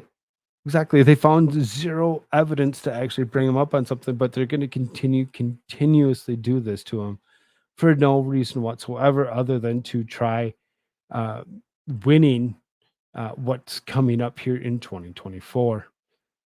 This reminds me of the shit the feds did with asking the same story several times and hooking into the inconsistency, using that form to charge the only thing they have, and then using that to get co-op, because apparently not having a photographic memory is worth a 3-year federal sentence. Yeah, I don't, who has a 3-year photographic memory? I'd love to have that. That would be great. Well, Biden just did the exact same thing. So Biden probably still has documents stashed somewhere. You'd never know where all his documents really are. You have no clue. Up to 5 years on perjury charge, right? Yeah, I just don't see any of the sticking, especially the judge that they actually do have in Miami that Trump is actually due to see here on the 13th, which is today, here within the next like 9 minutes for me. When you actually think about it, today he'll actually face this judge, and I can't wait for them to just laugh him out of the courtroom.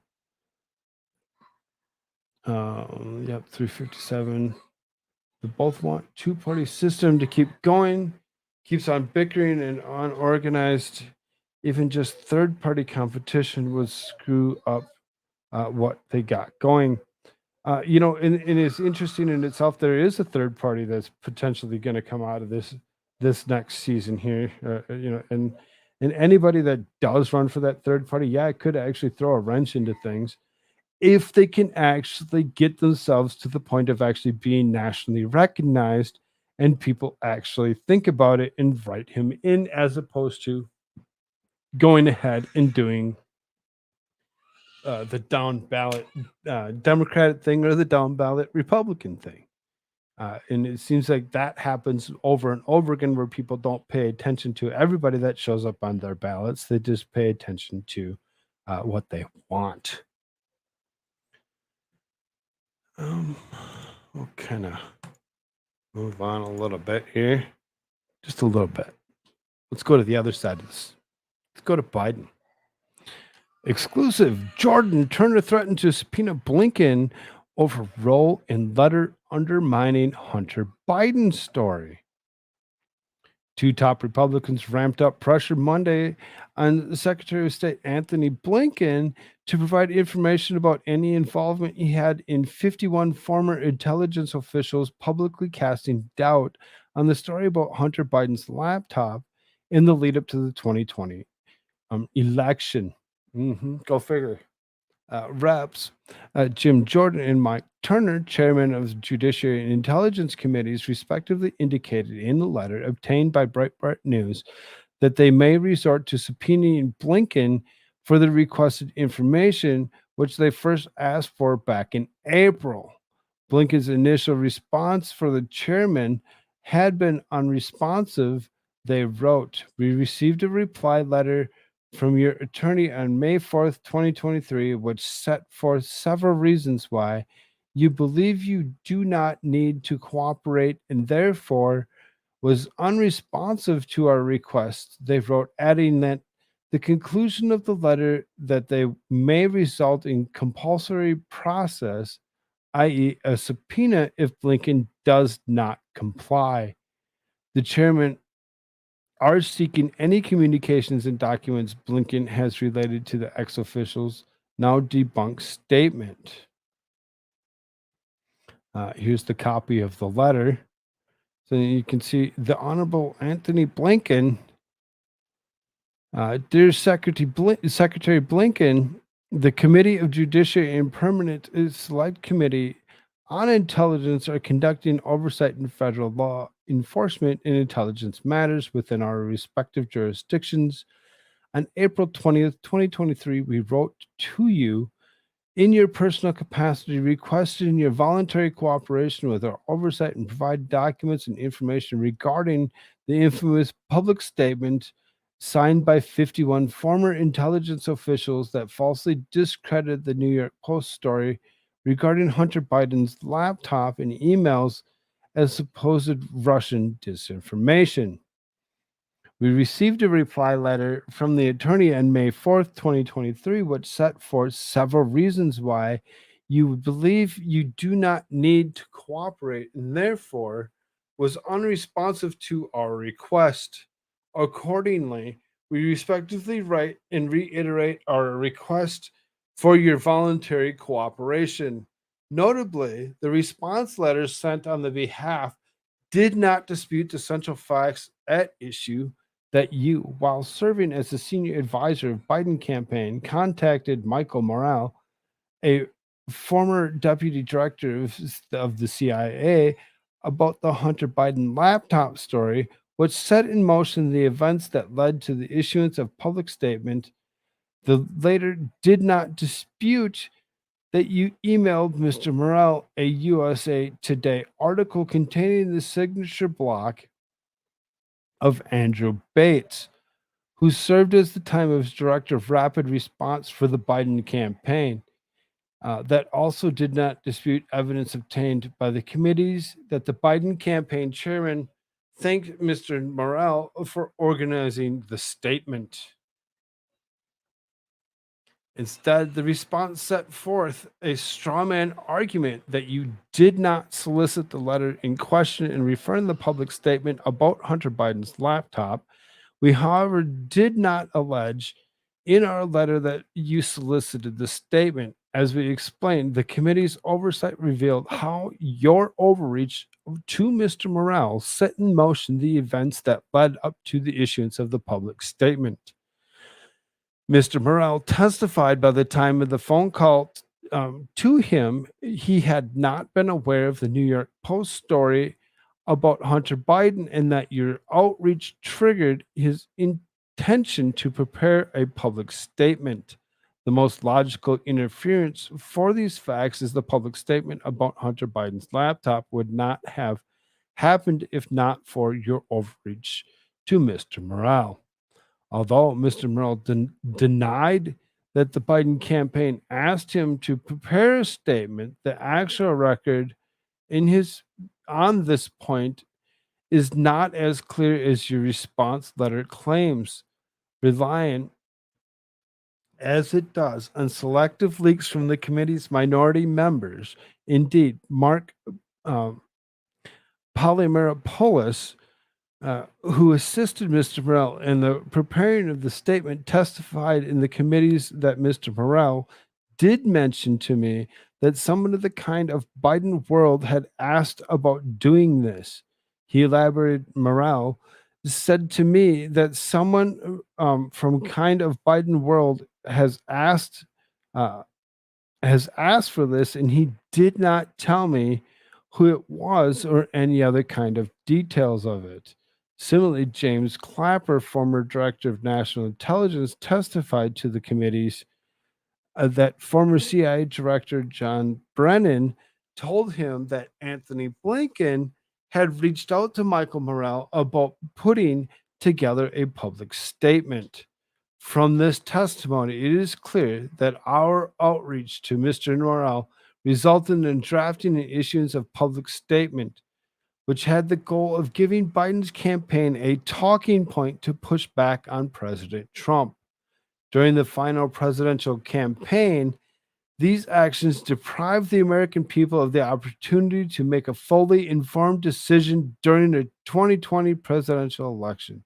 By exploiting their national security credentials, Mr. Morrell and his other signatories suggested access to classified information unavailable to other Americans, bolstering the false appearance of Hunter Biden's laptop and emails were the product of Russian disinformation. Whether you explicitly solicited the letter or not, the committee's record is clear that you played the key role in the inception of the statement. We appreciate your respect and congressional oversight to inform potential legislative reforms.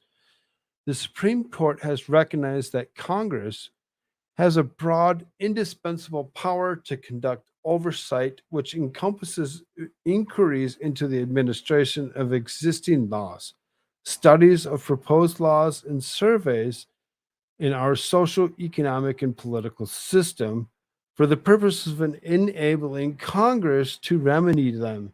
The committees have an oversight interest in this matter to inform potential legislative reforms in the House. Potential legislative reforms may include, among other things, restrictions on how federal employees with security clearances may use their clearances and may access classified information following their departure from government. The committees may also consider legislative proposals that would prevent U.S. Intelligence agencies from engaging in, coordinating, or promoting any political activity related to a federal election, including candidates for federal office and campaigns, as well as strengthening and amending Hatch Act. The information we have requested is necessary to help inform the potential legislation. According to the committee's request outlined in the April 20th, 2023 letter, remain outstanding. We respect the request that you produce this material as soon as possible, but no later than 5 o'clock, June 26th. So he's got about 13 days left. The committees may consider the use of compulsory process if these requests remain outstanding beyond that date. Sincerely, Jim Jordan, Michael Turner.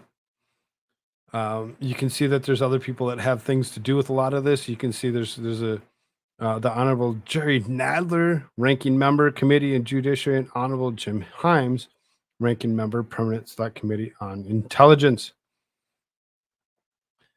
Blinken in 2020 served as paid senior advisor in Biden campaign and co-authored the statement. Former CIA acting director Mike Morrell testified in Congress this year that the phone call from Blinken is what triggered Morrell to draft it.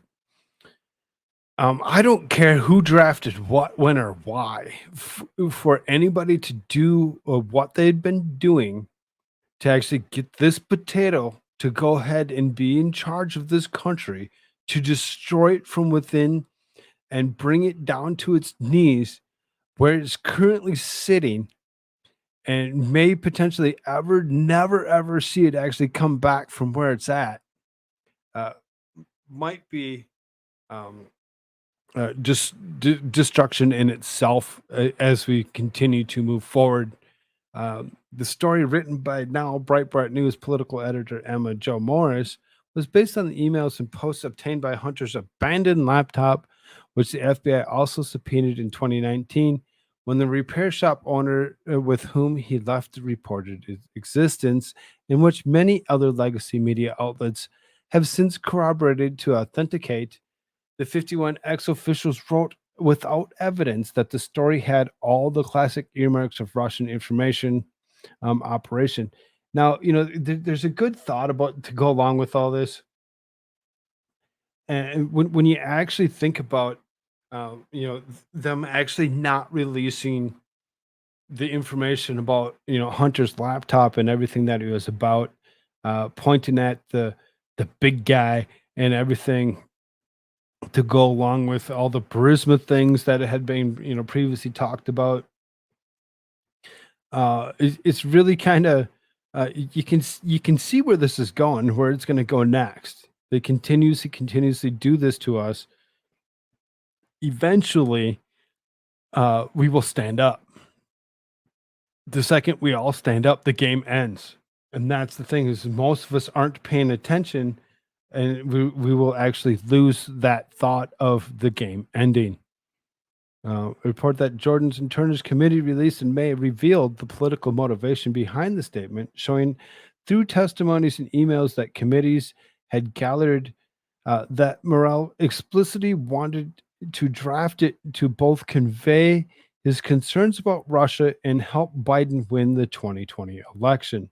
Morrell also coordinated with Biden campaign and the public dissemination and statement to sought to rush needed approval from CIA for it to give Biden a talking point in time for the final presidential debate.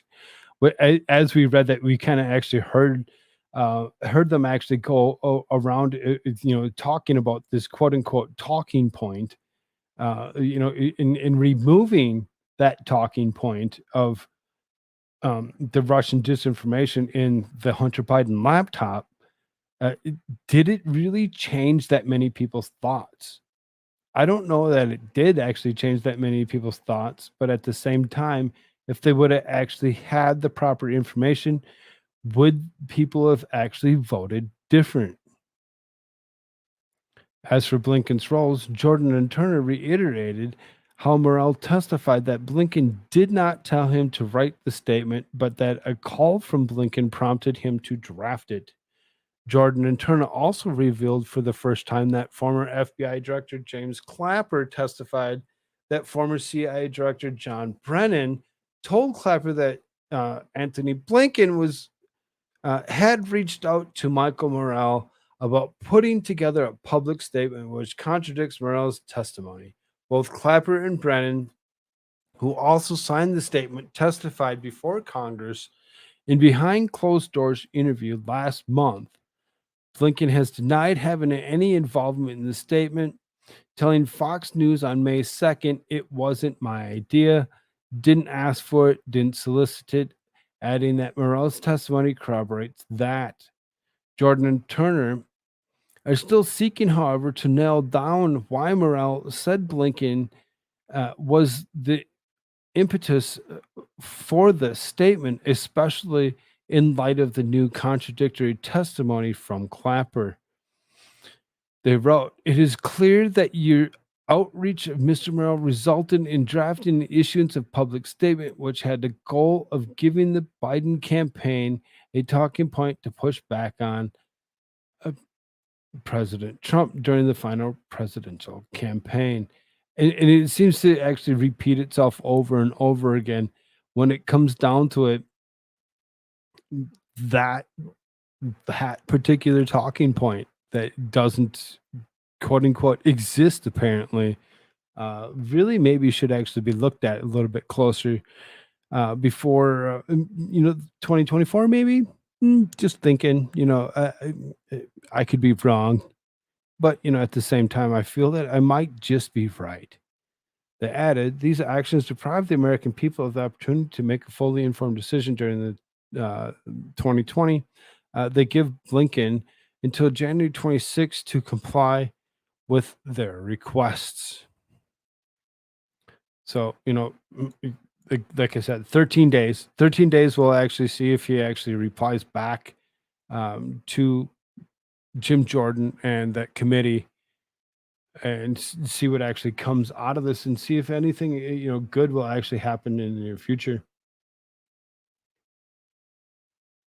Can we talk about it now? That will change before too long, and all the censorship legislation being enacted. If you stand up, we have the chance of ending up in prison or dead. Well, not if we all stand up exactly at the same time, because they can come after as many as they want, but they can't take all of us at the same time. Censorship is exactly what stops speech without threat. Exactly. Bullies tell people how to speak. Be free. Anti-Jack, what is up? How are you doing? Good to see you. Good to see you.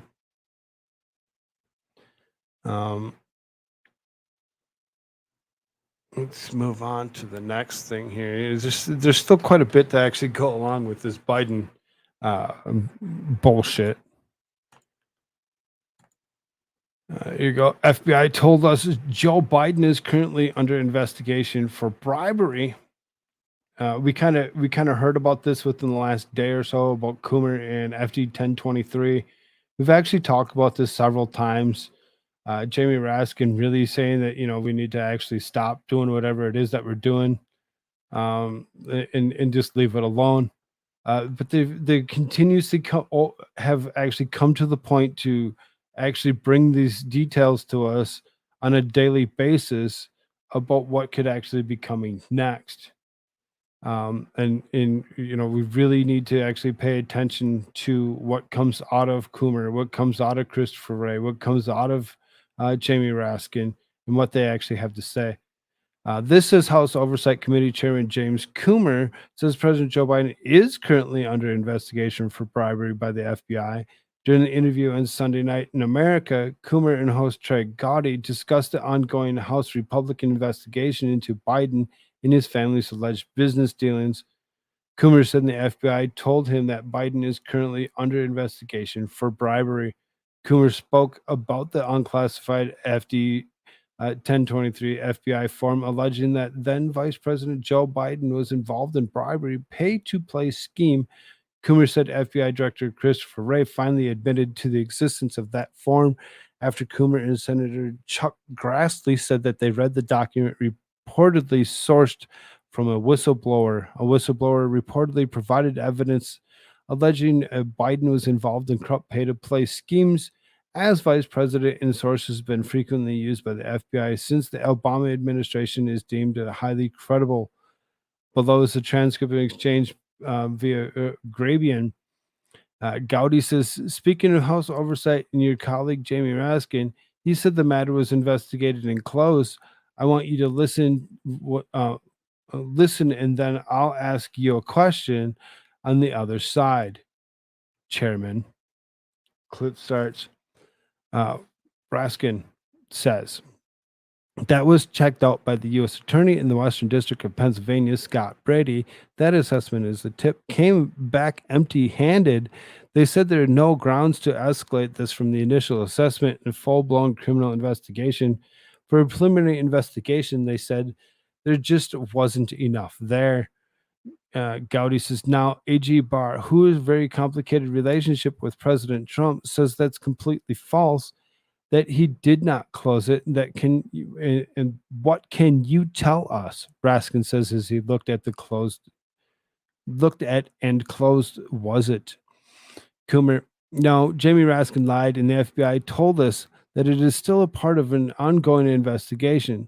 So what I believe has happened, Trey, is that according to Bill Barr, then Attorney General, they got from the Form 1023, and because it was from one of the FBI's most credible, highest paid, most trusted, most effective informants, they took it seriously, but they did not look into it. They just passed it along to the U.S. Attorney in Delaware. The Form 1023 pertaining to Joe Biden and bribery was passed along according to FBI and Bill Barr in the U.S. Attorney of Delaware, who is investigating Joe Biden. It also may be returned over to the special counsel. Remember, there's a special counsel investigating Joe Biden for mishandling classified documents. He just has not been on the news a lot. So according to the FBI and according to Bill Barr, Joe Biden is currently under investigation for bribery. And this gets lost in translation because the media is so focused on Donald Trump. Look here is what you know. There are 20 shell companies, at least and probably more than, were laundering money from foreign nationals, including Romania, including money being sent less than 2 weeks after Joe Biden left. There was vice president delivering foreign aid and talking about foreign policy. This Form 1023 alleges the exact same thing happened in Ukraine. And the reason I think it is credible, Trey, is that that is dated this last 1023 of June and July of 2020. 3 years before anybody knew about the shell company and knew that the Bidens were laundering money through 6 different American banks. Long before? It's not really. Come on now. We've known this a lot longer than since June or July of 2020. We knew what was going on. We knew what was going on about 4 years before that when they were actually doing just that and covering everything up. In the 1023, the informant says that the payee alleges that he paid the bribe to the Bidens and that no one would ever find it because the way they set it up. they transferred the money through so many different banks. It would take 10 years for investigators to find out who. So he laid out the case. But what we allegedly proven that the Biden had all these shell companies set up while he was vice president to be able to profit and then launder the money down to the Biden family. He's been laundering money back to the Biden family over and over again, several times, and it's not going to stop. It's not going to stop. He knows what he's doing. He knows what he's trying to do, and pushing it through all these banks on a bribery scheme is kind of disturbing in itself to actually think how easy it is to actually get away with whatever it is that he wants to get away with.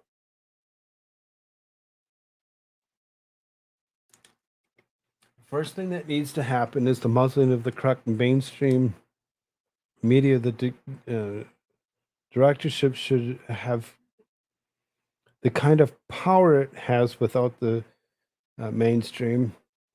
Revising the Smith-Mundt Act starters. Revising, that act in itself could actually change some things in itself, but at the same time, potentially not. We really don't know how far we can actually go to actually get this stuff actually clarified. Oh, wow, I'm already at over 2 hours. Damn.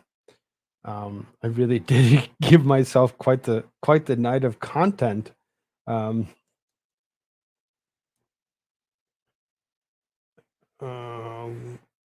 Divinity, Suzanne,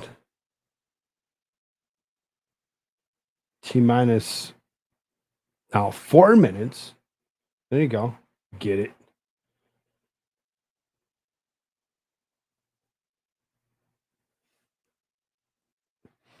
I'm not going to watch this video. We really don't have the time to actually do that. We pretty much read it anyway. So then you can see here, smoking gun evidence dies of suspicious circumstances. So all of a sudden the whistleblower who reportedly came forward with the smoking gun evidence in the bribery scheme involving Democrat President Joe Biden has died in suspicious circumstances. Suspicious circumstances. The shocking fate of the informant was revealed by former New York City Attorney Rudy Giuliani. According to Giuliani, who first exposed the Hunter Biden's infamous laptop from hell, the whistleblower was the chief accountant at the notoriously corrupt Ukrainian energy company Burisma. While Joe Biden served as Obama's vice president, Burisma paid Hunter tens of thousands of dollars a month to sit in the company's board despite having zero experience in the energy industry. At the time, the vice president Biden withheld U.S. aid from Ukraine to pressure the government to fire top prosecutors Viktor Shokin, who is investigating Burisma and its owner for fraud. Giuliani, who previously served as the President Donald Trump's attorney, says he offered to give the U.S. attorney information about the whistleblower. He told the prosecutor that the woman had access to smoking gun evidence exposing Biden's involvement in the international bribery scheme. However, Giuliani says he was ignored and she later died under suspicious circumstances. Giuliani dropped the bombshell about the now deceased whistleblower during an interview with Newsmax Saturday Report with Rita Cosby.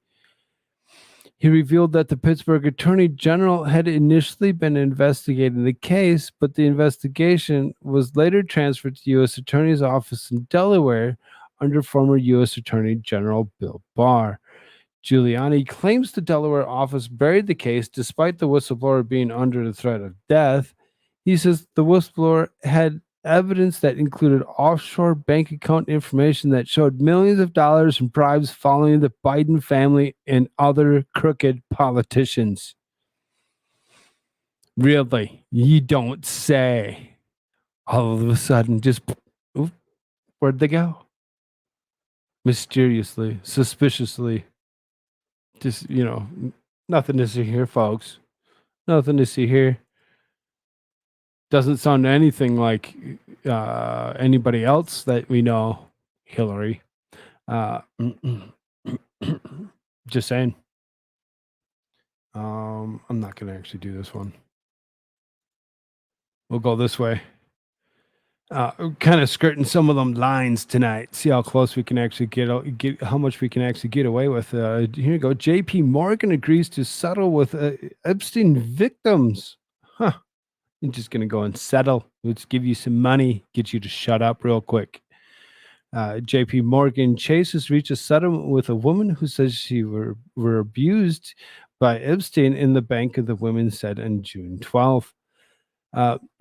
The parties said in a joint statement that they have notified the Federal Court of New York that they have reached an agreement in principle to settle the lawsuit filed in 2022 by the woman that accused the bank of facilitating his operations. The settlement is subject to approval by U.S. District Court Judge Jed Rakoff, the Clinton appointee overseeing the case. The spokesman for the JPMorgan Chase told the Epoch Times via email, We all now understand that Epstein's behavior was monstrous, and we believe his settlement is the best interest of all parties, especially the survivors who suffered unimaginable abuse at the hands of this man. She added, any association with him was a mistake, and we regret it. We would never have continued to do business with him if we believed that he was using our bank in any way to help commit heinous crimes. David Boyce, a lawyer representing the woman, told Epoch Times in an email, while the road to justice for the survivors of Jeffrey Epstein's ring has been that one right there has been too long, and we are not yet at its end. The historic recovery from JPMorgan individually, in combination with our earlier recovery from the Deutsche Bank, is another important step in achieving the vindication, recognition, and compensation they deserve. The specifics of the agreement were not disclosed. JPMorgan was requested that we not reveal the actual amount of the settlement, which is large, and for the moment, we are honoring that request. Deutsche Bank, sued by the same woman in May, agreed to pay $75 million to settle that related suit against it. Rakoff had ruled this year that the banks could be liable for Epstein's positioning.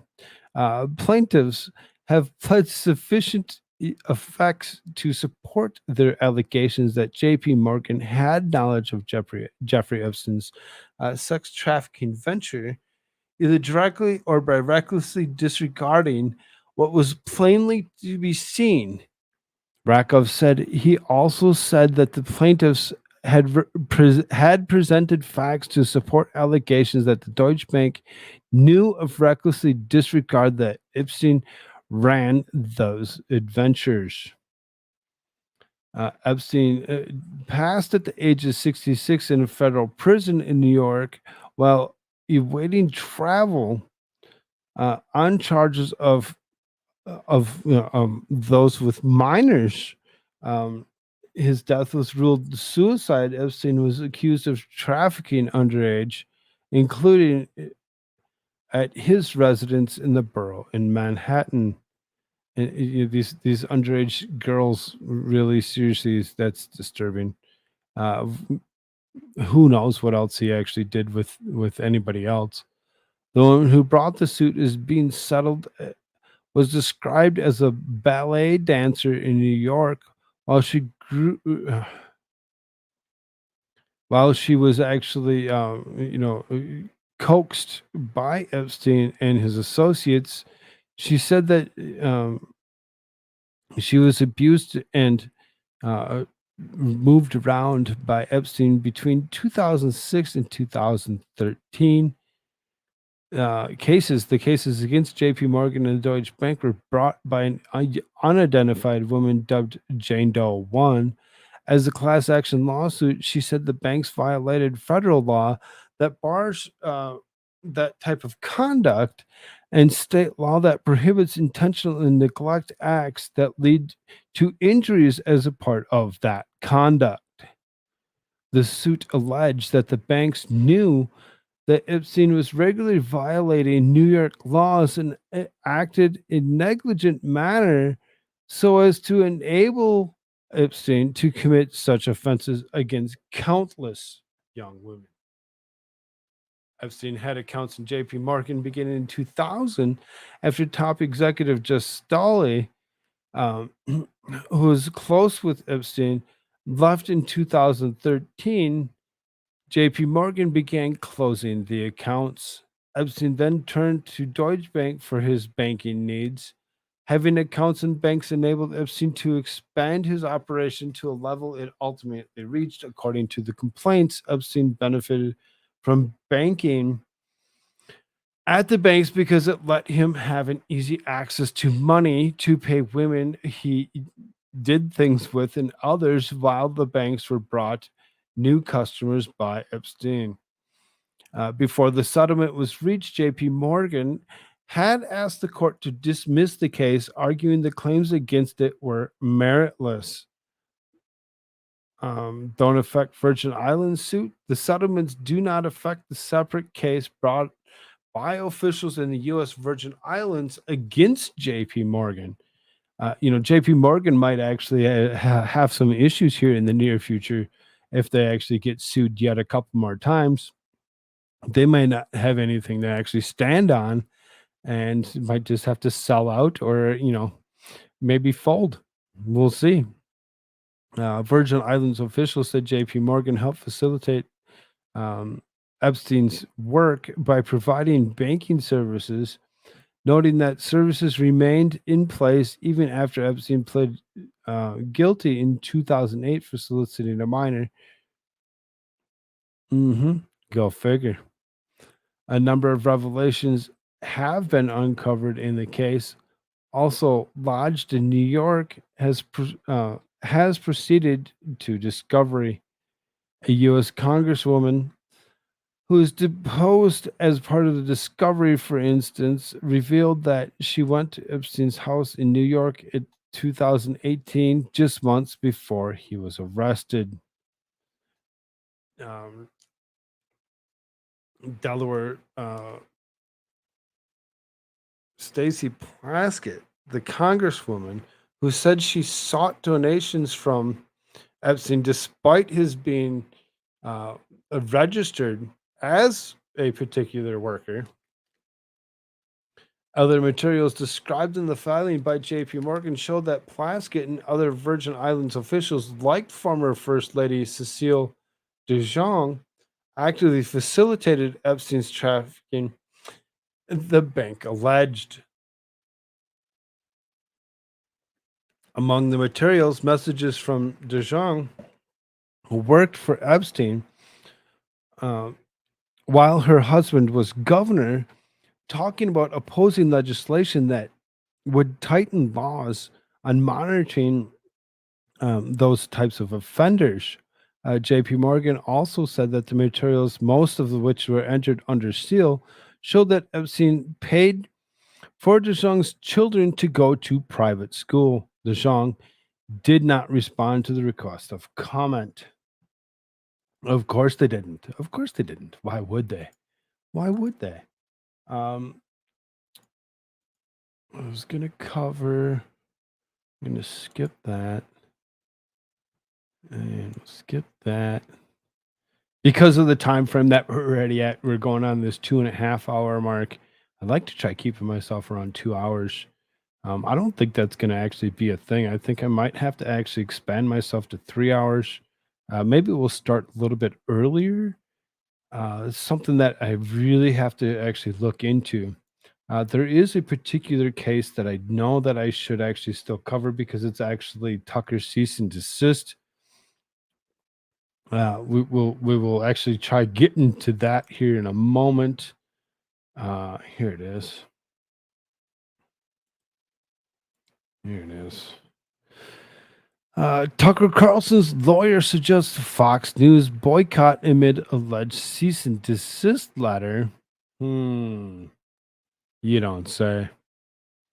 Sick people gross. The only way you're going to know the truth is if someone finds the Torah spell book and gives themselves the power of God and goes full Bruce Almighty on the world. Yeah, right. Um, for JPMorgan to actually, go ahead and pay out as much as they had or will, I really don't see JPMorgan actually standing for very much longer. The Caribbean government is low and law enforcement will finish JPMorgan. I believe so. I believe so too. I believe that's actually going to be a thing.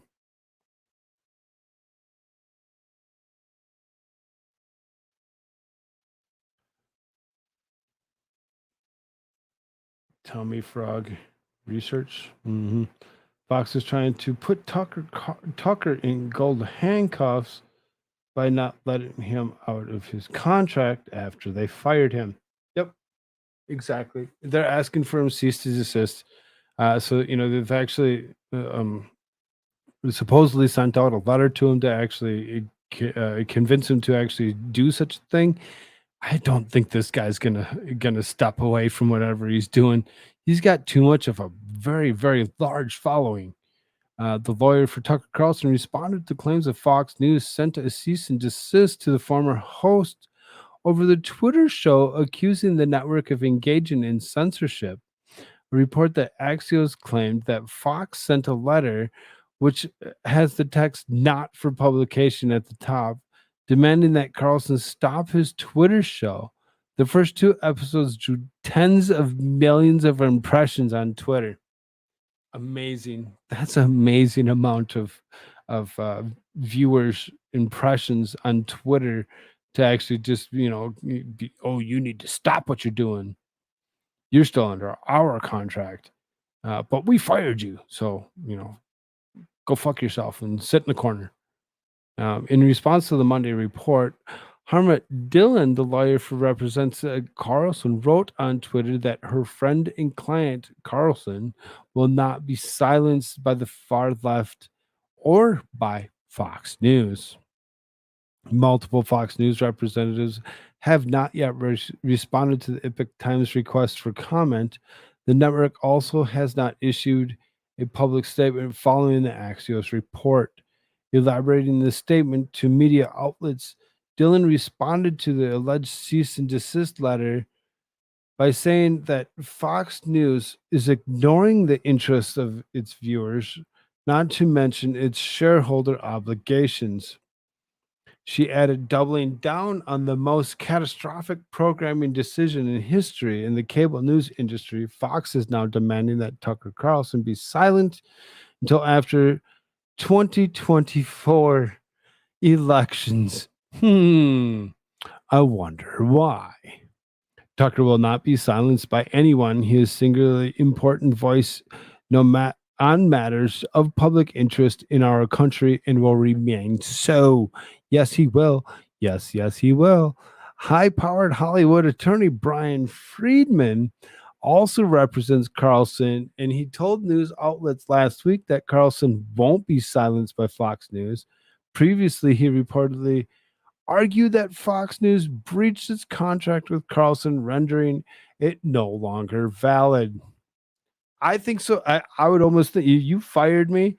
My contract no longer exists.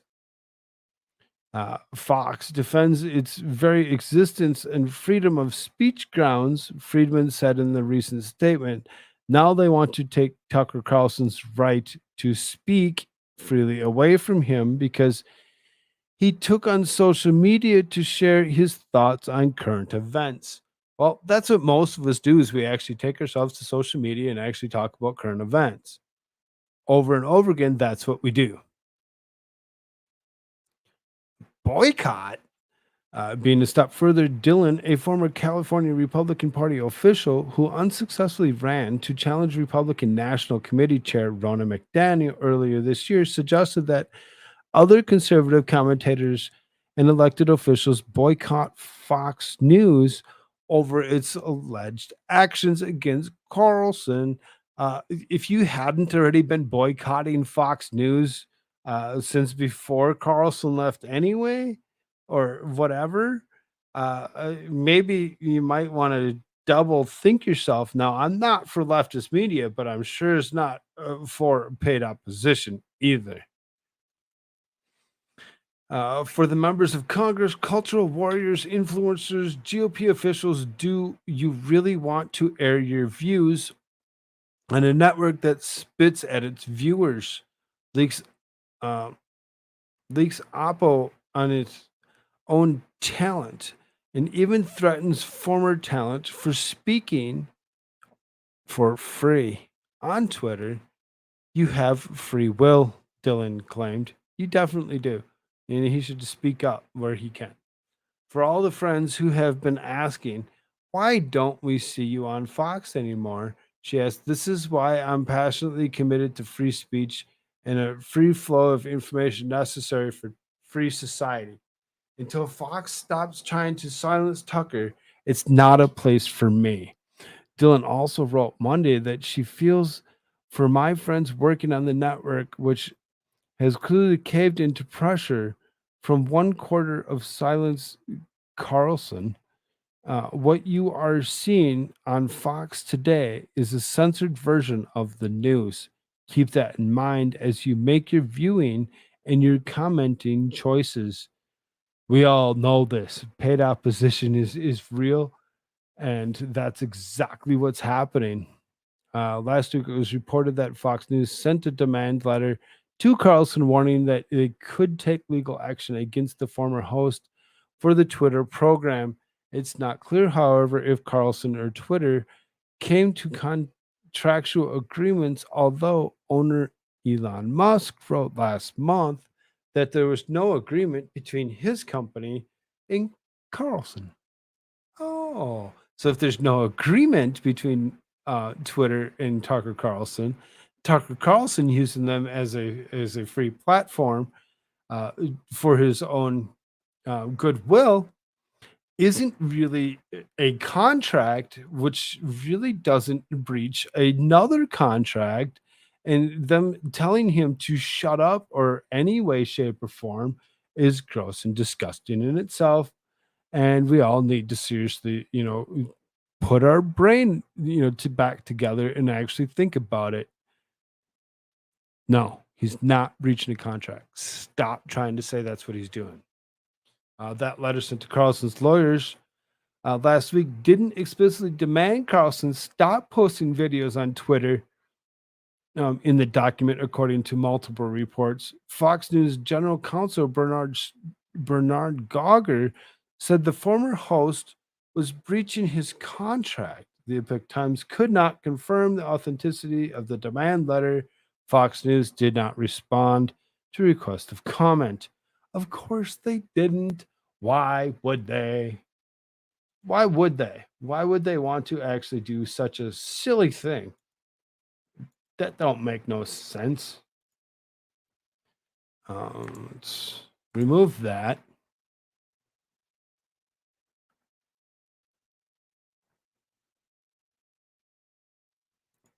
So, we don't really speak about this too often, but when it happens, we do. There you go. ESPN Director 42 dies suddenly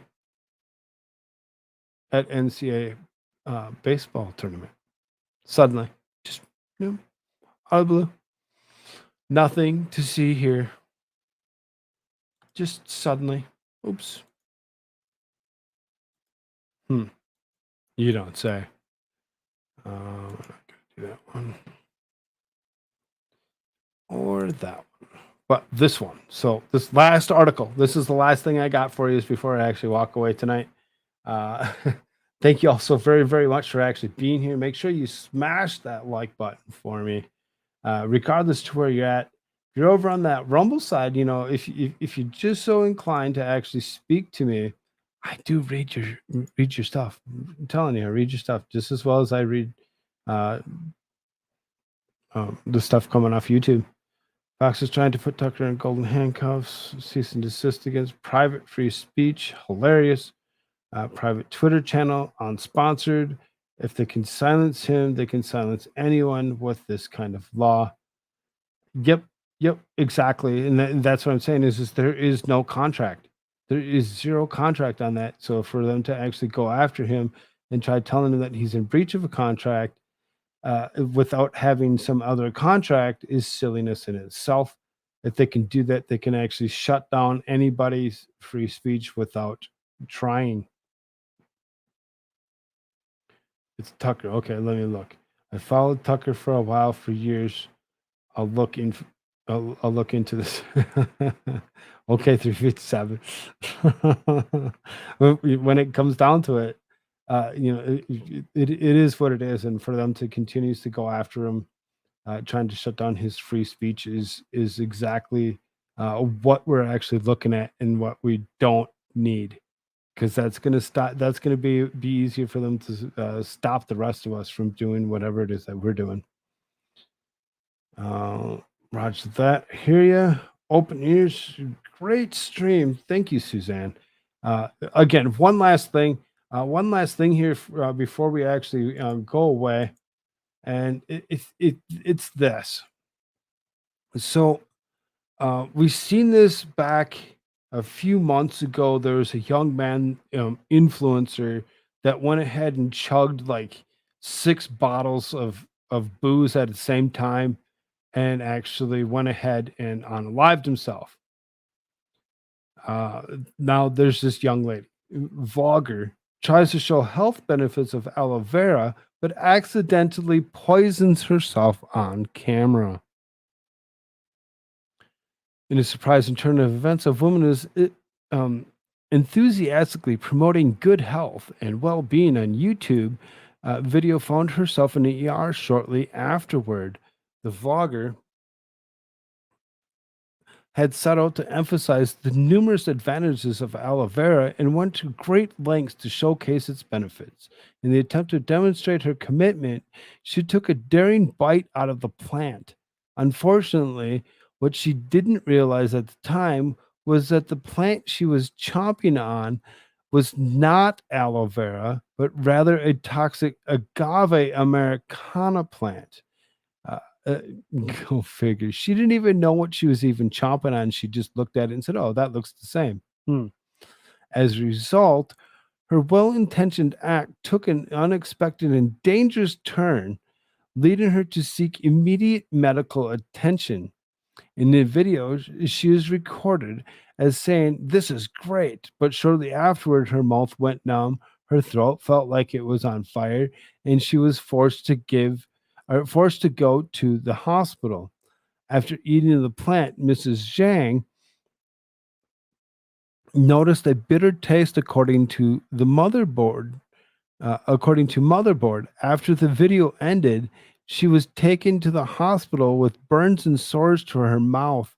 There, she had stomach pumped and is now in stable condition. The supposed health benefits of aloe vera is actually not that clear. There's not enough evidence to show whether aloe vera is helpful for most purposes for which people use it, according to the National Center of Complementary and Integrative Health.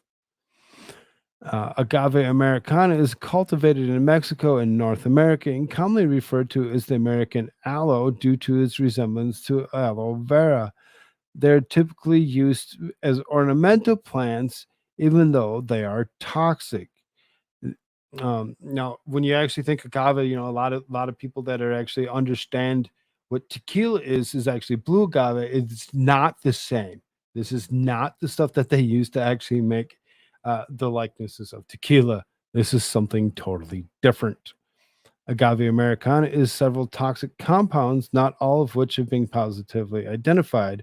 According to Cornell University's Department of Animal Science, it contains an incredibly irritating calcium oxalate rhaphdus microscopic daggers of crystalline oxalate, as well as some other really irritative oils in the sap. While the video failed to prove the health benefits of aloe vera as planned, she did demonstrate the dangers of eating plants without being entirely sure of what you're eating. So the takeaway from the incident is that if you're planning to record yourself consuming a plant, it's crucial to double check that you're dealing with non-toxic variety you intended to discuss. Needless to say, it seems unlikely that the woman's YouTube channel will gain much traction uh, in the near future. I mean, maybe because people like me actually go ahead and look into this and actually see this and actually say, "Oh my God, look at what the hell she did." Maybe she'll actually pick up a viewer or two, but at the same time, maybe not. Maybe not. Content creators, fellow content creators, when you're actually doing something, actually maybe look into what it is that you're actually doing before you go and do it. It's so bad, so bad. I feel bad for her. I really do. Can't tell if it's not aloe vera. Nobody just chomps on aloe vera anyway. It's not how it's intended to be used. It's usually intended to be used as something for external use for like burns and or other types of things like skin conditions to help with that, not consumption. I've never heard of somebody consuming such a thing. Like the Swami says, Koolfrogg, the people are retarded. Yes, exactly. I use quinine all the time, and I'm still here. Seriously, gin and tonics are medicinal for many years. Now, and I get that, but this isn't the same blue agave that's so well accustomed to those that know anything about tequila. This is something totally different. Uh, it's a whole new saying of eating grass. Use tonic water to help fight viruses. Yes, I get you there. Totally. Lord Raptor, yes, I drink tonic water daily. That's fun. She wanted to heal her insides. She wanted clicks. Yes, I mean, there's so many different things that actually go along with that just kind of were potentially misunderstood in itself. Uh, it's so funny and so bad at the same time. All right, everybody. Thank you all so very, very much for being here. I've been watching the viewership count of sitting at about 20 for the majority of the night, almost all 3 hours. I appreciate you all so very much. Thank you, thank you, thank you. If you have the abilities, please click that like button for me and show your love. If you don't like what you're seeing, hit the like button anyway and leave a comment and let me know what you think I can do differently or better. However it is. Um, that being said, thank you, thank you, thank you. Uh,